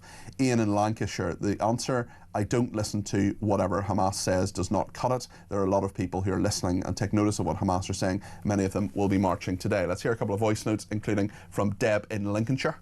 Oh my God, this is heartbreaking. What the hell? What is Sadiq Khan playing at? He should be calling off all protests. It's just unreal. Why are we all protesting? I don't get it. And after what's just happened, how ignorant, how disgusting, how despicable is that man? But why am I surprised? I'm just a little bit heartbroken. Anyway, great show, Peter. Heartbroken, Deb in Lincolnshire. Take care, mate. Thanks, Deb. Elisa in Chelmsford. Good morning, Peter. I've got so much to say, but I'm going to keep it short, and it's regarding the Home Secretary's powers. If the police constables or commissioner request the Home Secretary to ban the marches because they fear serious disorder, she has the power. She also has the power to attend court and request an injunction to ban the marches. Thank you. Thanks for that point of clarification, Elisa. Jackie's in Oldham and has given me a ring on 0344 499 1000. That's the same number to send your voice messages in on. Jackie, you're very welcome to the programme. What do you make of these marches, and what's your message to the protesters, especially today, 2 days after the terrorist attack in Manchester? I've heard a lot of coverage. The attack happened not far away from me, Peter. I've lived and I've worked with Jewish people. I know the Jewish community there very well. And I've heard a lot of empty platitudes come from politicians that say, I've cried crocodile tears, this is atrocious, we stand with the Jewish community, but they've not come up with any tangible solution to the problems that we face in this country. They talk about the pleading with these protesters about humanity and decency. Was there any decency and humanity when these people went out on the night of the terror attack, celebrating the atrocity that happened in Israel? You cannot expect decency and humanity for these people because they're ideologically brainwashed, and we have a serious problem. And the fact that this guy that you had on, the Labour MP, had been on these marches when it has been known for 2 years. Yeah. I'm nearly 60, Peter. I've never known marches go on week in, week out for 2 years in my lifetime. So, you know, to go on these marches, we've all seen the anti-Semitism, we've seen the placards, we've seen the violence, we've seen the chants, all shouting for the destruction of Israel. And if you want the destruction of Israel, you want the destruction of Jews. Yeah. And we've allowed that to fester. And they wonder why that we've got anti-Semitism as rife as we've got now. It's shameful. Very good points, Jackie. Thank you for them. That's Jackie in Oldham there. Sarah says, where are these anti-Semites in Reform UK? And the Tory party, the Liberal Democrats and the Greens supported Starmer's recognition of a Palestinian state. There appears to be a divide. Sarah, who says she's a proud Zionist in West Sussex. Starmer did not eradicate anti-Semitism in the Labour Party. There are cabinet members with evidence of their own anti-Semitism, says Sarah. It's a fallacy to state Starmer achieved its eradication. And yes, she's also made the point about Chris Philp at that march against anti-Semitism. Happy to clarify that point as we did earlier. Joe in Wandsworth says, I cannot believe the naivety of these people telling the people that want to march yet again to show some respect. It is totally obvious to any sentient being that they have no respect, particularly for Jewish people, and just want to wipe them out. Another person says the Palestine Action idiots who are being funded by the Muslim Brotherhood who hide under registered charities in the UK, that donkey herder Starmer and weasel Lord Hermer know this but will not go after these charities. Zarina says, why are extreme Islamists here in our Christian faith country? They could live their own lives peacefully in their own lands. I just wonder, maybe in their twisted heads, are here to save the many British Muslims who have made their wonderful lives here. It's senseless and sheer madness. Michael's in High Wycombe. He's given me a ring, 0344 499 1000. Michael, what's on your mind? Peter, I'd love to be on the show on such a sad week. Thanks for the call. I appreciate you talking to me. It's difficult. I think the thing that gets me about Alex and Roger is they're just apologists. They just find excuses. Where were they when Hamas were firing thousands of rockets into Israel at their civilian population? Where were they when there were 3 million Christians in Syria, and now they are in 2010, and now there are 300,000? Where were they when 300,000 Nigerian Christians got murdered? They are nowhere. Absolutely nowhere. These people are... I mean, Alex served this country as a Royal Marine. You know, he has served this country. Well, yeah, okay, Alex has served his country. I don't know what his record is. I don't know what he did. But not every Royal Marine is without criticism. I totally agree with that. But my point is that he has had at least some public service, and maybe public service you disagree with, Michael, certainly. I disagree with his views on many, many things, let me tell you. I don't question people for the service they do. What I'm questioning here is what is their motive. And I am very concerned that an MP, a whole cadre of MPs we now have in the House of Commons, their motives are not. They are sectarian motivated, and it's very, very difficult to see past their sectarianism. Okay. I'm sure Alex Ballinger would deny being sectarian, but you have the free speech to make that point, of course. Yeah, and that's the challenge, Peter. They don't come out equally and criticise the different things that happen to the Jewish community in Israel. I'm a Zionist like you are. I'm not Jewish. I believe they need to have a homeland. What do we do in order to protect a very small global minority against an onslaught where they are literally being killed? Yeah. I mean, I can't understand why people march for on the day after and the day of an extreme terrorist act and say, well, this is all fine because somebody else did something else. Yeah, they've made the point before. If you genuinely care about what's going on in Gaza and you want to march about it, you've made the point before. Yeah. You're going to make the point again. We're on the brink, hopefully, of some sort of peace deal. We'll talk about that a bit later in the programme. But actually, now's not the time. Just read the room. Yes, just be, it's a bit like turning up at someone's funeral and making some nasty comment about them. Yeah. It's not the time. Neither the time nor the place, absolutely. Michael, listen, great points. Thank you very much indeed. Appreciate that. And Alex Ballinger did call Hamas terrorists, and I'm sure he would deny being sectarian. Matt says, I would like to ask why so many media outlets say acts of terror from citizens of Gaza are Hamas. Yet when they're victims, they only mention Palestinians. The number of Hamas make a large percentage of the population. We must not forget this. Thank you for speaking the honest truth, even if it offends people who don't like the truth. Thank you to the Talk team. Richard says, when Shabana Mahmood says those who seek to divide us will fail, is she talking about Labour? Gareth in Coventry.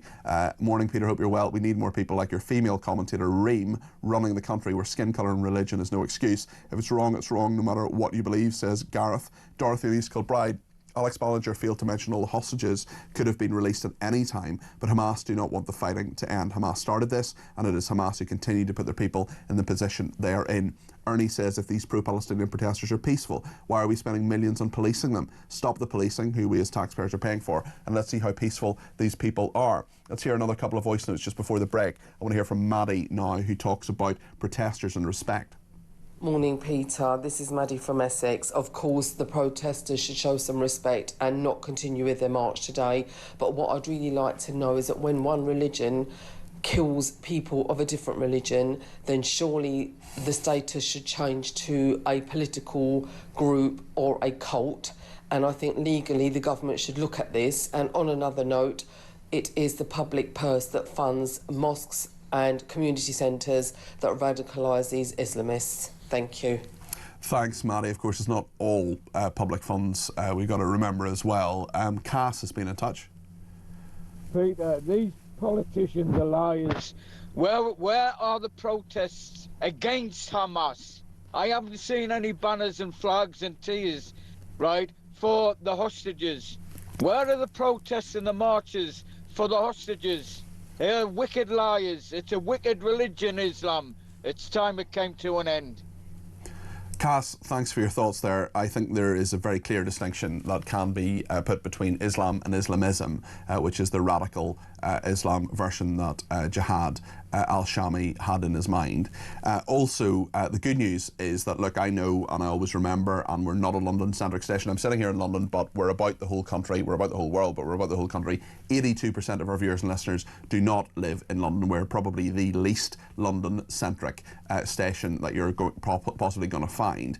And I know that most people don't live in London, but if you are in London or in the London area, I would say to Cass and to anybody else who's in touch that tomorrow, 2 o'clock, Trafalgar Square, big demonstration in favour of the hostages, of course, wanting their release, supporting them, supporting our Jewish friends and neighbours, and indeed calling for the release of those hostages, wanting a war at the end, wanting the war to end in Gaza, of course, as we all do, and remembering the 7th of October attacks in 2023. I was in Israel recently, and those are very, very moving image, actually, that I saw yesterday of Ariel Bibas, the little 4-year-old boy who was abducted and then strangled by Hamas terrorists. Just absolutely horrendous.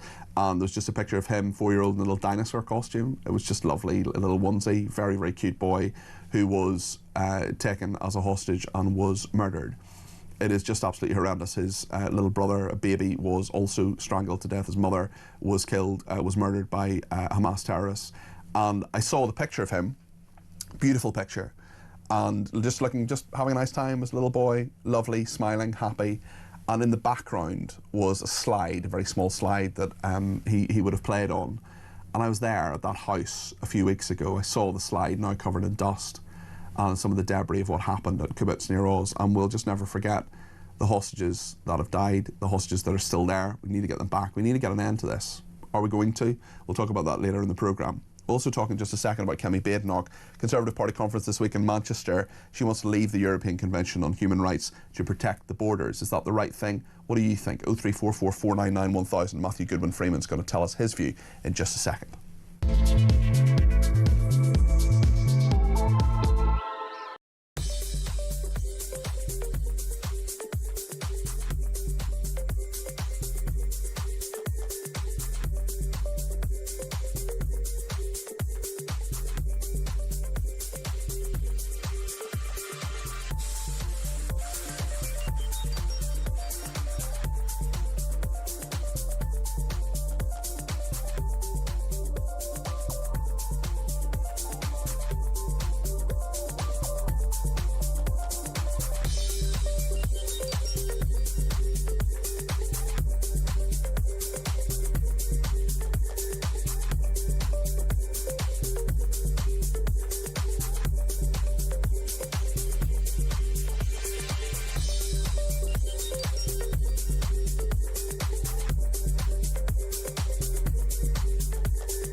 across the UK.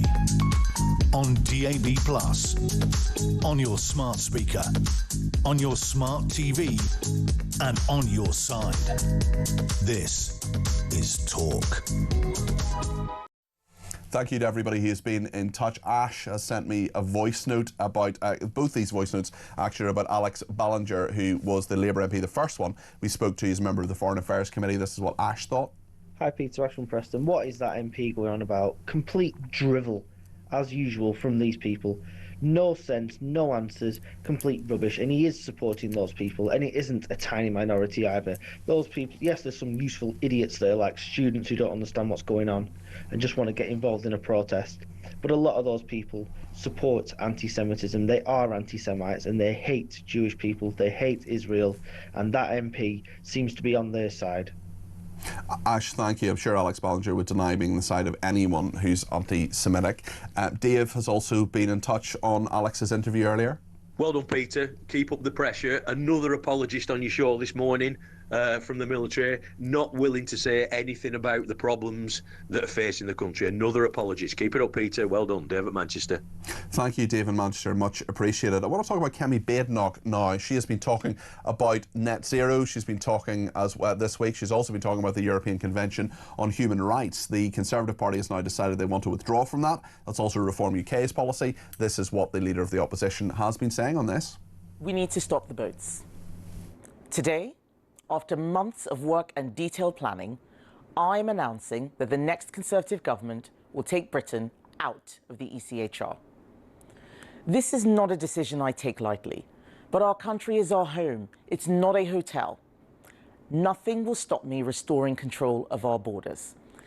Yes, in government, we tried to control immigration. We passed law after law, and each time they were overturned in the courts.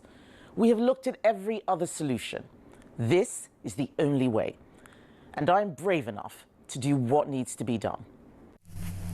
Kemi Badenoch there, the leader of the Conservatives, confirming that they will withdraw from the European Convention on Human Rights if they are the next government. Matthew Goodwin-Freeman is with me now, political commentator and Conservative councillor. Matthew, the fact is that it doesn't matter, does it? Because the Conservatives aren't going to be in government after the next election. And also, is she just playing catch-up with Reform UK? I mean, this is something that I've said from the very beginning. We need to be getting out there and coming up with our policies and positions and giving our vision for the country instead of staying quiet for nearly a year now. So, you know, it is that frustration coming up with this policy, which everybody now is saying we probably need to do. But there's no chance. I'm very, very angry this morning, and I'm hoping that party conference over the next couple of days changes my mind. Do you think this will make any difference to how people view Kemi Badenoch and to how people view the Conservative Party? I think it's important that we are starting to say where we would go, what we would be, what we would stand for. I've said that from the beginning. We have to set our vision for what a Conservative government would be. The frustration is that it is after the horse has bolted. Reform have already said they'd leave the ECHR. Robert Jenrick in the leadership contest said he would leave the ECHR. So I get Kemi's argument. She said very much from the beginning, we have to have a plan. We have to work this through, a very detailed set of what would happen to do this. And it seems that's concluded, ready for party conference. I'm hoping over the next few days to hear that plan, hear more detail about it, as well as some other things, because we've got to get talking, because, you know, Kemi came in charge when we were 26% of the polls. Now in some polls we're down on 14%. Some lower as well. I saw 11% recently as well. What is the virtue of withdrawing from the European Convention on Human Rights? Why do you think that it's a good idea? Well, I've always said I want to actually see the detail, because Germany, for example, can get the Rwanda scheme going and are using the facilities that we paid for in Rwanda, and they're still part of the ECHR. So I actually want to see the detail and see where we've come to this decision that leaving the ECHR is this golden silver bullet, whatever the colour is. You know, it's one of those things where I want to see the detail, but frankly, Britain is the ones who should decide. We, when we were in government as the Conservatives, passed the Rwanda Another bill, referendum? passed the Nationality and Borders Bill. We've made all of these changes to the law to try and deport illegal foreigners, and we weren't able to get it off. So I want to see why leaving the ECHR is the magic bullet. Okay, so you sound slightly unconvinced. In terms of Conservative Party conference going ahead in the next few days, is the best Kemi Badenoch can do just get through it without making too many mistakes? And how much of a future do you think she actually has as Conservative Party leader? Because the smart money would say that they let her go until the council elections in May. Those go badly for the Conservatives and then they dump her. What do you think? I mean, she's immune from a leadership challenge until the 3rd of November, and I've seen reports that there are MPs waiting in the wings to mark. I've seen those reports too, friends of Robert Jenrick, apparently. Yeah, look, from my point of view, this is do or die for Kemi. She has got to come out swinging. She's got to absolutely smash this party conference. Here is her vision. Here is her plan that she spent, this entire year coming up with, her vision for the country. She's got to do that, because if she doesn't, then frankly, members of the Conservative Party, grassroots members of the Conservative Party, those loyalists who have sat waiting and waiting for these policies are going to give up if they haven't already. Thank you, Matthew, as always. I'll perhaps see you in Manchester. Matthew Goodwin-Freeman there, political commentator. Thank you to David, who says the Labour MP earlier on, Alex Ballinger, is an appeaser. His mealy-mouthed platitudes are pathetic, coming from an ex-serviceman. He basically said he's supporting those marching today. And the guy's got a sickening arrogance talking about facts from doctors and journalists in Gaza, aka Hamas. Now, I want to make it absolutely clear that we appreciate Alex Ballinger coming on the programme. He is not saying that Hamas aren't terrorists. He has said that in terms on this programme, and he is not an anti-Semite. There are a lot of people who disagree with him, and that's absolutely fine, because we are the home of free speech, the home of common sense. George and Corby says, it seems to me that at the moment both Labour and Conservatives are trying to implement reform policies, so why would you not vote for the real thing? Mike in Colchester says, in a similar way that lack of police action to investigate theft has emboldened shoplifters, police inaction on Palestinian marchers and the rewarding of terrorists by recognising a Palestinian state has emboldened Islamists. The government has blood on its hands, says Mike. And Simon says, what's been interesting on your show this morning is the number of people who live in a free society decrying people invoking the right to protest. That right doesn't have caveats, and when people say and do things we don't like, but it is within the law, then we must respect their right to do so. If not, then we don't deserve to live in a democracy. Simon, interesting thought there. I certainly don't want to go around banning protests. I do certainly want to arrest people who are supporting terrorists, and if that's what anybody is doing on any of the marches today, fine. But the problem I have is people just not having any sense of taste and decency, especially 2 days after 2 Jewish people have died. There are more in hospital still at this moment. We're going to talk to Donna in Shropshire on that exact point in just a few minutes after the break. We're also going to see the temporary, and I emphasise it is temporary, return of an old friend. Stay with us.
The government has stepped up security at synagogues across the whole of the country, and we will do whatever is required to keep our Jewish community safe.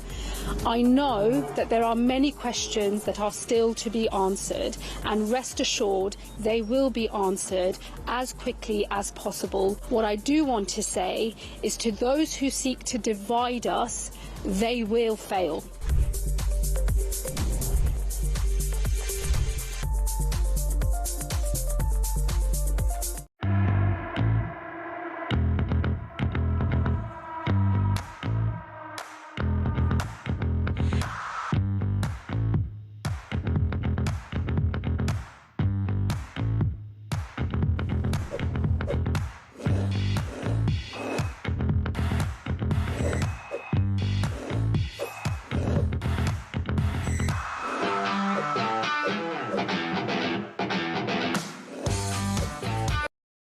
Across the UK, on DAB+, on your smart speaker, on your smart TV, and on your side. This is Talk. Lots to discuss on Talk between now and 12:30, and thank you so much for everybody who's been in touch, including, as promised, Donna in Shropshire. Donna, thinking about the marches and what Alex Ballinger said, what are your thoughts? I'm disappointed, really, in what he said, what he was kind of allowed to say, in that he was spreading Hamas talking points and propaganda, and that's exactly what has brought us to this point in the first place. No, he would deny he was doing that. He would say those are the thoughts that are in his mind. But it doesn't mean that he actually didn't do it. You know, we can all deny things that we do. I'm just keeping us both on the right side of the law, Donna. Fair enough, but look, I mean, you know, well, okay, we can give examples. So he was saying that Israel is conducting war crimes in Gaza. Now, that's not been proven. That's, you know, the position of Hamas, for sure. But, you know, when they say things like Israel is targeting journalists, well, you can put a press jacket on anybody and call them a journalist. It doesn't make them a journalist. And if they're also a Hamas operative, then they're a legitimate target for Israel to attack, right? So, you know, the fact that there's so much disinformation, misinformation, and in other realms it's shut down immediately because it seemed to be dangerous, and yet when it comes to Israel, people are, you know, free to give Hamas talking points on the radio as much as they like, and it's like, well, it's free speech, well, we should be able to have a discussion. Yes, we should, but the result is you'll end up with dead Jews in Manchester because people think, well, you know, this is a terrorist state, talking about Israel, ironically. You know, these people are supporters of Israel. And by the way, also, I mean, you've also said on this program today, you know, well, the Jews don't speak for Israel. Of course, we shouldn't hold them accountable. Now, I have an Israeli passport because my mother is Israeli, and I've had it from birth. I didn't choose to, right? But it makes me eligible to vote in their elections. I voted for Netanyahu. And so I don't want to sort of go around, you know, oh, I'm really, really sorry. I'm somehow, you know, responsible for a so-called genocide, which isn't even happening. It's not a genocide. It's absolutely not a genocide. But at the same time, Donna, you voted for him. That's fine. I mean, I voted for political leaders who then go on to do things I disagree with. You don't agree with every single thing Benjamin Netanyahu's done and said, presumably. No, I don't disagree. I don't agree with everything Netanyahu has done and said, but nor do I feel the need to disavow everything that Netanyahu has done and said, just so that I don't somehow end up being stabbed on the street. That's a very good point. And, I mean, I just can't disagree with anything you've said, Donna. I just think you've made some really good points. Thank you. Okay, good to talk to you, Donna. Thank you. Matt's in Cheshire and is our next caller, 0344 499 1000. Matt, what are your thoughts today? This government hasn't done anything right from day one. Lammy getting jeered at yesterday. He was like a Christmas turkey sat on a pile of Paxo listening to Merry Christmas. He was that uncomfortable, and he got what he deserved.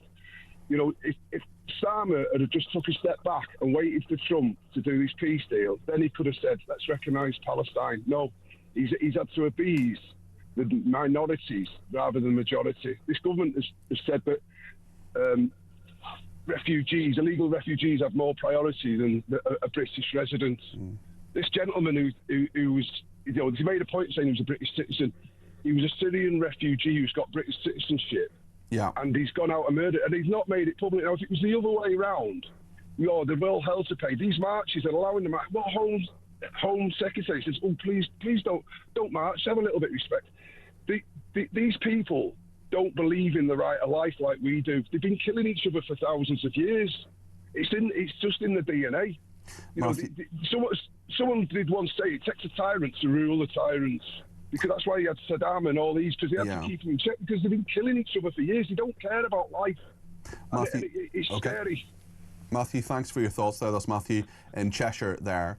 There's been a heck of a lot of doom and gloom. Of course there has. There's been a terrorist attack on British soil. There's been a dreadful, dreadful attack where 2 people have died. Thankfully, the terrorist is now dead. There are other arrests. This has been a really difficult few days for our country. And someone else who's having difficulty is a lovely young woman called Honey. She's 15 years old and she's had some horrible bullying because she is Jewish. So her dad got in touch with me, her dad's called David, and told me about this, and I was really sorry to hear it. And there are so many people, so many Jewish people who have had a really rough time. Honey loves cats. You will know I'm a big cat person, and you will know that we used to have a feature in this programme. It's not coming back. But just for today, and just for Honey, very special occasion for a very special young woman, we are going to do Cat of the Week. We're not bringing back the feature, but we're doing it for Honey. She's had a rough week, and what I want to say to Honey is, I've been bullied before when I was about your age. It's horrible. It's their problem, not your problem. It becomes your problem, but those people who are bullying you, it's their problem. They're the ones who need to sort themselves out, not you. Don't change.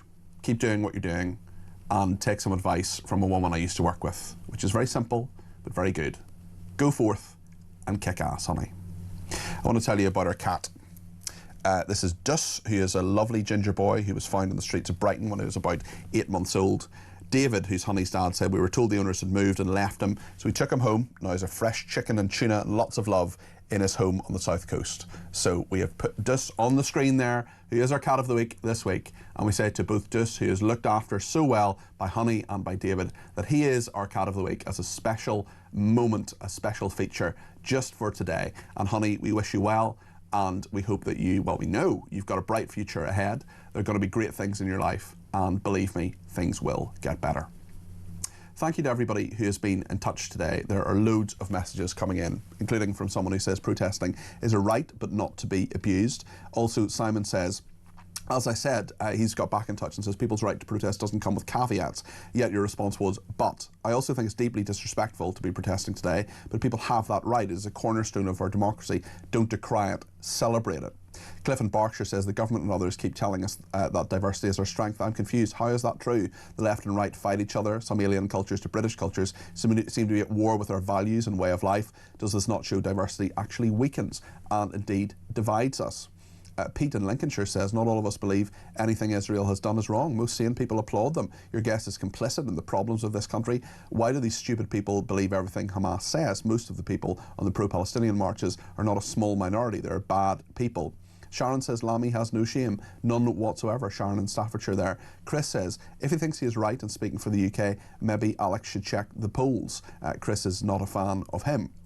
And Margaret in Birmingham says a dark day on Thursday for this country, terror back in our streets. There's no question Shabana Mahmood has to stop these protests. She is Home Secretary and authority to do it. Listen to the people, but think of the Jewish community, says Margaret. And Pat says this is going to be a difficult listen this morning. Your guest earlier used the same rhetoric as all as the Labour government. I send my love to the Jewish community. Amanda says Starmer makes my blood boil with his pious hypocrisy towards the Jewish people. While I feel as many do that these marches are despicably in bad taste, at least it shines a light on the calibre of these vile people. We're going to talk to Charlotte Littlewood, who is a former counter-terrorism coordinator. She's going to join us in just a few minutes. I want to get your views, as many as we can, on before 12:30. Loads to discuss today, not just on anti-Semitism, on the attacks, but also on the Middle East. Stay with us.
very good morning to you, by the way. Morning, Glory, with me, Mike Graham. Just some breaking news for you coming out of Liverpool Crown Court. Good afternoon. Welcome to the programme. Welcome to the Home of Common Sense. Loads to talk about, I promise you that. Loads and loads and loads. Yes, it's me again, your genial host, Kevin O'Sullivan.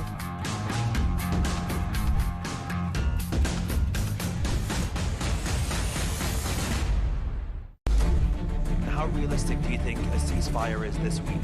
There's a very good chance that we'll have a settlement, an agreement of some kind. We basically have two...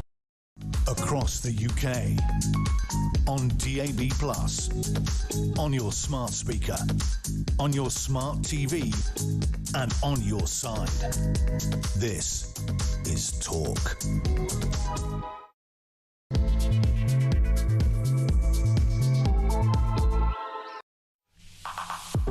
A very good afternoon. This is Talk. I'm Peter Cardwell. Thank you so much for your company. Lots to talk about between now and 12:30, including with the former counter-terrorism coordinator Charlotte Littlewood. Loads to discuss on the ECHR as well. The Conservatives say they will withdraw. Does that matter? Because they're not going to be in government anytime soon if the polls are to be believed. Conservative Party conference starting this week.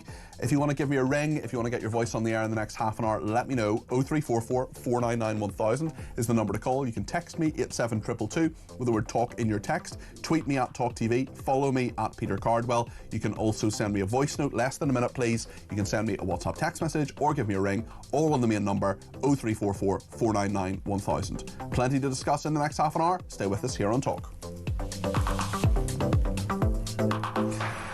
Some developments in the Middle East. The Chief of the General Staff of the Israeli Army convening a special situation assessment in light of recent developments. This is the IDF saying, in accordance with the directives from the political echelon, the Chief of the General Staff instructed to advance readiness for the implementation of the first phase of the Trump plan for the release of the hostages. At the same time, has emphasised that the safety of IDF troops is a top priority, and all Israeli army capabilities will be allocated to the Southern Command to ensure protection of the troops. So they're moving from an aggressive stance to a defensive stance. The Chief of Staff noted that given the operational sensitivity, all troops must maintain high alertness and vigilance, in addition to reinforcing the need for a rapid response to neutralise any threat. So it'll be very interesting to see what happens in the next 24 hours. We'll bring you full coverage, of course, and tomorrow we're going to be going through that peace plan, working out what is actually going to happen and what isn't. It's a really febrile situation in this country as well.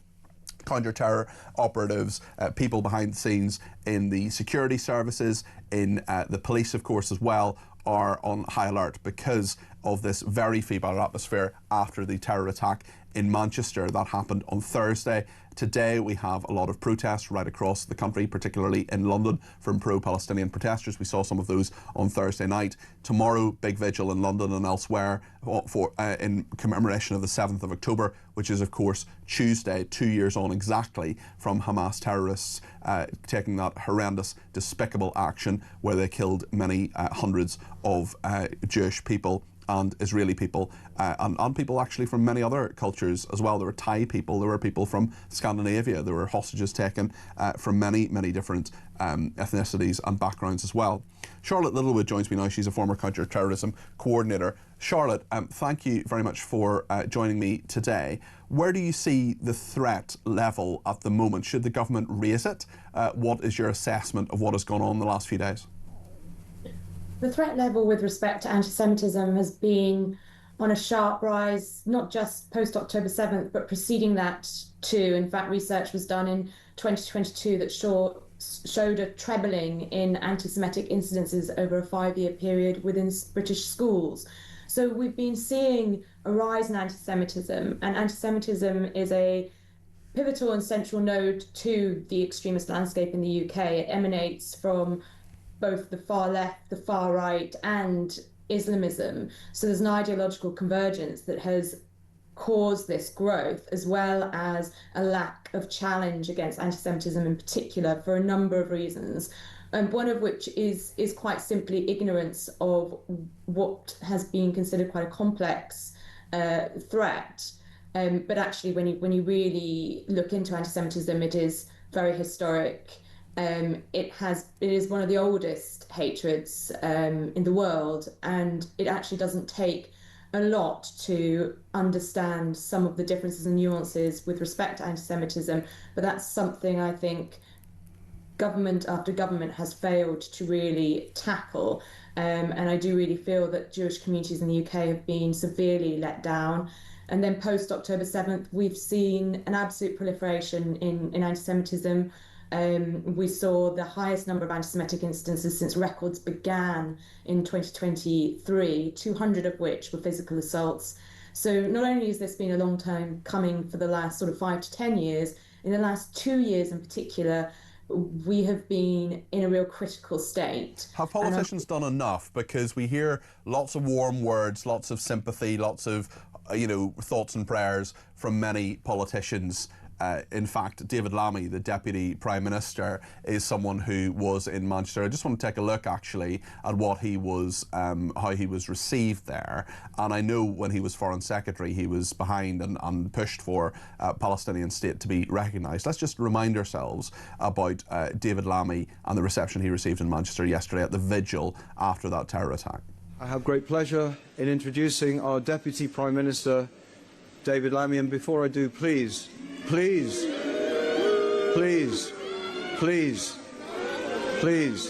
we know how we all feel. We know how we all feel. On the street. My children's school was closed today. You have allowed this to happen. David Lammy, you have allowed this to happen. You are all guilty of it all. You have allowed Jew hatred in Manchester on the street. You have allowed it. You are all guilty. We do not want you speaking here today. Do not speak. Defeated. Shame on you. Shame on you. Shame on you. Shame on you. Shame on you. Shame on you.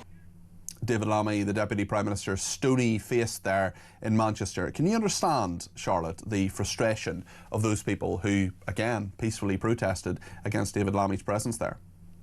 Yeah, I mean, anti-Semitism has been allowed to normalise, I think, not just under characters within the current Labour government, but before that as well. We've got to a point where anti-Semitism across quite a number of universities has been evidenced to, in fact, be taught. We have a situation in which the word Zionism no longer holds the meaning of what the majority of British Jews hold it to be and identify as, that the ability to have self-determination as the Jewish people and in Israel as their country. We've got to a point specifically with the word Zionism in which that now is understood as something inherently evil. That has come from numerous feeders, the Muslim Brotherhood, the far left, what's being taught in certain sections of our universities. And we're at a point now where that is so normalised across society that I don't think you would even get prevent referrals for someone who was shouting, like was heard at Manchester, Zionist scum off our streets.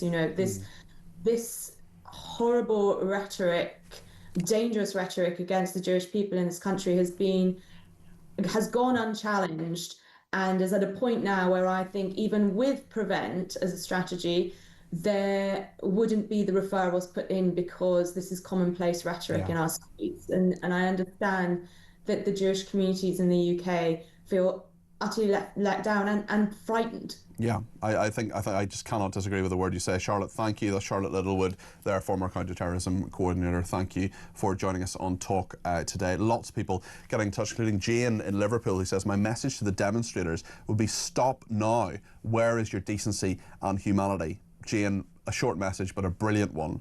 Really straightforward. My message to the demonstrators would be stop now. Where is your decency and humanity? Jane, that's just perfectly simple, says it really straightforwardly, and is exactly what I think as well. Thank you to the person who's been in touch. He says the marches were never about Palestinians. They were and still are about Jew hate. Jane says, for months now you've been getting messages about how we feel unsafe in our streets. Please ask your Labour guests, what are they going to do? That is a very good point, and I think we need to make sure that, I think we got an answer certainly from Joni Reid in terms of what she's going to do. From Keir Starmer's perspective, we're going to watch him really closely about what he actually does on anti-Semitism. Not what he says, but what he does. Cliff in Berkshire, I would like to compliment you on the way you've handled the emotive debate. Thank you. I read this comment this morning regarding the demise of our Prime Minister, but it could equally apply to the most current government. Starmer already looks like a man standing in a bucket trying to lift himself up by the handle. Another person says, did you know that Israel has some of the cleverest scientists in the world? They're making massive inroads with Alzheimer's and other serious conditions. This is the country that Hamas wants to wipe off the face of the earth, as well as the anti-Semitics who may need their medical expertise one day. Penny, really good point. And actually, a few weeks ago, I interviewed a really interesting doctor who's working, an Israeli doctor, who is working on research which could revolutionise chemotherapy, essentially making it target those individual cancerous cells rather than all cells, which is what chemotherapy does, as many people know from sad and very, very bitter experience of chemotherapy. Of course, it can save lives, but this is about changing it and making it better, and that's an Israeli hospital, a really interesting research hospital there. Penny also says anyone who marches today for Palestine should not be allowed to march anyway, especially after the atrocity at the synagogue. Lammy, like Starmer, has very little between his ears. Shame on them. David in Beaconsfield says the government was elected to govern, not to shilly-shally. I would ban these marches. There is no excuse to let them go ahead in light of current events. Sean in Bridlington, notice how Starmer and the rest of the government are purposefully avoiding the words Islamist or Islamism. They're only saying anti-Semitic, which is disgusting gaslighting, says Sean in Bridlington. Alex in Cardiff, you can't give these people a message. They've been brainwashed with ideology by scandalous left-wing media. For anyone to have that little empathy to go on a march after Thursday's attack, it is a fruitless task trying to give these people a message.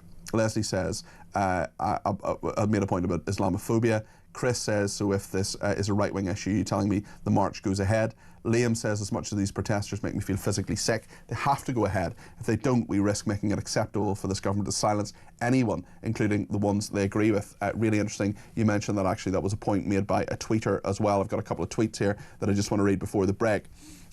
Stu says, I'm sorry, but Jewish citizens, our friends, neighbours, colleagues and fellow countrymen do not need to be afforded extra protection at all. By proposing extra protection such as stepping up security or additional police patrols, the government and authorities are effectively condoning the widespread hatred and allowing it to continue. Instead of cutting the head from the snake, they propose to protect the innocent bystanders from the snake. It's chicken and egg, stop the hatred, and it removes the need to protect the Jews or in fact any of us. Stu, what do you do in the meantime? That's my question. A couple more texts, including from Lady Anne, who says, where are the protests for Nigeria, where Christians are being slaughtered? Les says, firstly, if we give the Home Secretary powers to stop all the marches as soon as night follows day, these powers will be abused. Be careful what we wish for. Secondly, Alex, the MP you had on earlier, and his ilk, never answer how can you recognise a state without recognising and supporting the government of that state. Alex is a terrorist apologist. He believes every utterance of Hamas propaganda to justify his demonisation of Israel and the Jewish state. Labour is riddled with extremists, so God help us. Alex, I don't think, is a terrorist apologist. He called Hamas terrorists. He said what happened on the 7th of October was dreadful. He said that on this show. So I don't think that's a fair criticism, Les, but I'm happy to read it out because just as Alex is entitled to his free speech, as are you, I don't believe that Alex believes every utterance of Hamas propaganda. In fact, he railed against it. But certainly there have been many points made in taking issue with what he has said, and I'm happy to keep reading them out and keep hearing them between now and 12:30. Do get in touch, 0344 499 1000. Plenty more coming your way on the home of common sense. Talk in just a second.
It's pretty obvious what's happening, Liam. We've let too many people in who are scum.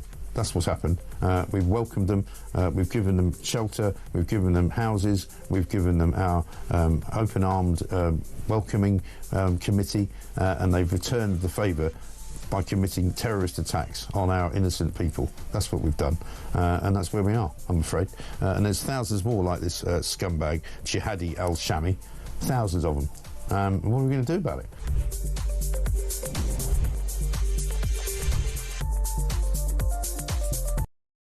Across the UK, on DAB+, on your smart speaker, on your smart TV, and on your side. This is Talk. Thank you to Dawn, who says the anti-Israel protests shine a light upon some dreadful views. It is also terrible that these people are part of our society. And Louise says, as much as it pains me, I want the marches to go ahead, just so the country and the world can see the face of evil Jew hatred in all its guises. Let's hear a voice note from Barry. Peter, I make a prediction. Even when the peace comes to Gaza, these protest rallies in London and other cities will continue. They'll just refocus onto the West Bank or something else.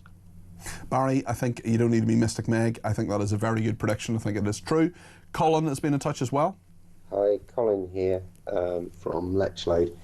I'm sick to death of hearing these politicians talk about Israel all the time, occasionally mention Hamas, hardly ever mention any of the others, but they certainly don't mention Iran. And you're also right that they don't mention what's going on in other parts of the world, such as Sudan, or your previous caller mentioning the slaughter of Christians in Nigeria. But there you go. Anyway, thanks a lot, Peter. Great show. Thank you. Thank you to Dee as well. He says, of course the marches can be banned. If a royal wedding was taking place, it would guarantee they would be. Thank you to JW as well. I second everything your earlier listener Mary said. Alex is just coming up. I just came up earlier with all the usual word salad and buzzwords. Every single person still in these marches is an anti-Semite in that person's opinion. Let's hear what Susie has to say. Hi Peter, I love your show as always. I felt compelled to send this voice note because Shabana Mahmood standing up saying we're giving the Jewish community more security. We shouldn't need security to go and pray or go to school or go shopping. We shouldn't need someone standing on the door and checking our bags.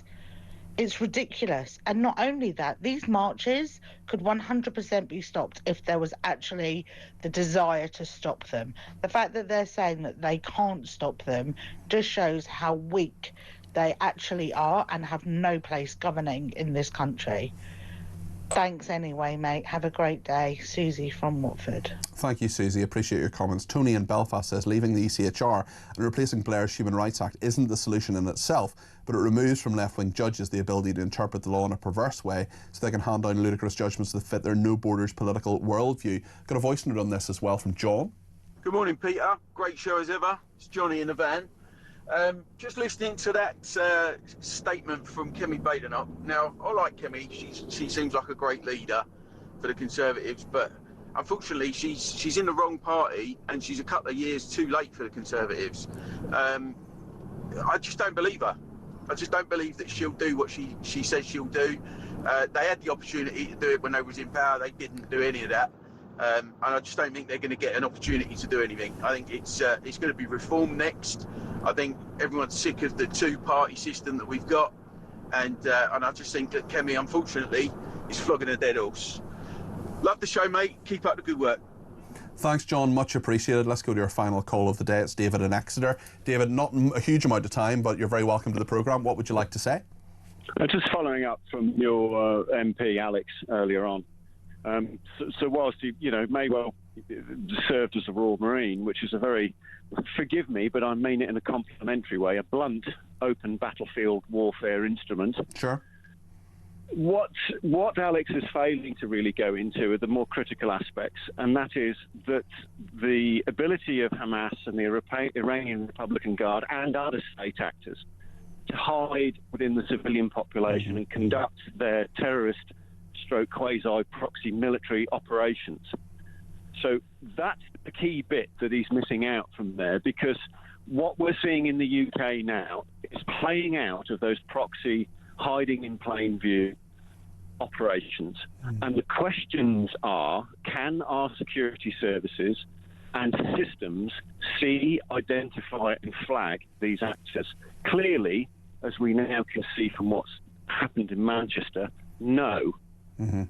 Yeah, I mean, he wasn't even on a terrorist watch list. Yeah, exactly. Now, what the Starmer's saying, obviously, you know, I'm going to do everything within my power, you know, etc. What does that actually mean in terms of enabling our security services across the spectrum and systems to see, flag, monitor, identify and intercept these actors, whether they be a lone wolf or a cell, because that is the task that's now before us. We're at that threshold point. And what we're seeing with the protest, I know you've short on, what we're seeing with the protest is an attempt to overload the police within the given area. And that's clearly known within our higher echelons of security services. They're not stupid. They can see that. Now, the question is, what are the leadership going to do? What's the Home Secretary and the Prime Minister going to do about this? They have to throw the levers of power quickly. And we will watch them very, very closely and hopefully hold them to account effectively as they struggle with that and attempt to do that. David, wise words, really interesting to talk to you today. David has been in touch to Honey's dad, who had the special cat of the week earlier, and apparently Honey had tears of joy, and that's wonderful. I'm delighted to hear that. Thank you also to Louise, who said, I also wanted to send my love to Honey Dus and her family. Honey, the good British people of this country are with you. Stay strong and the hateful cowards will never win. Hold your head high. Good advice there from Louise. Also, Scott and Surrey, I'm not going to read out your message, but I'm going to take a picture of it and send it to my mum because it's lovely about today's show.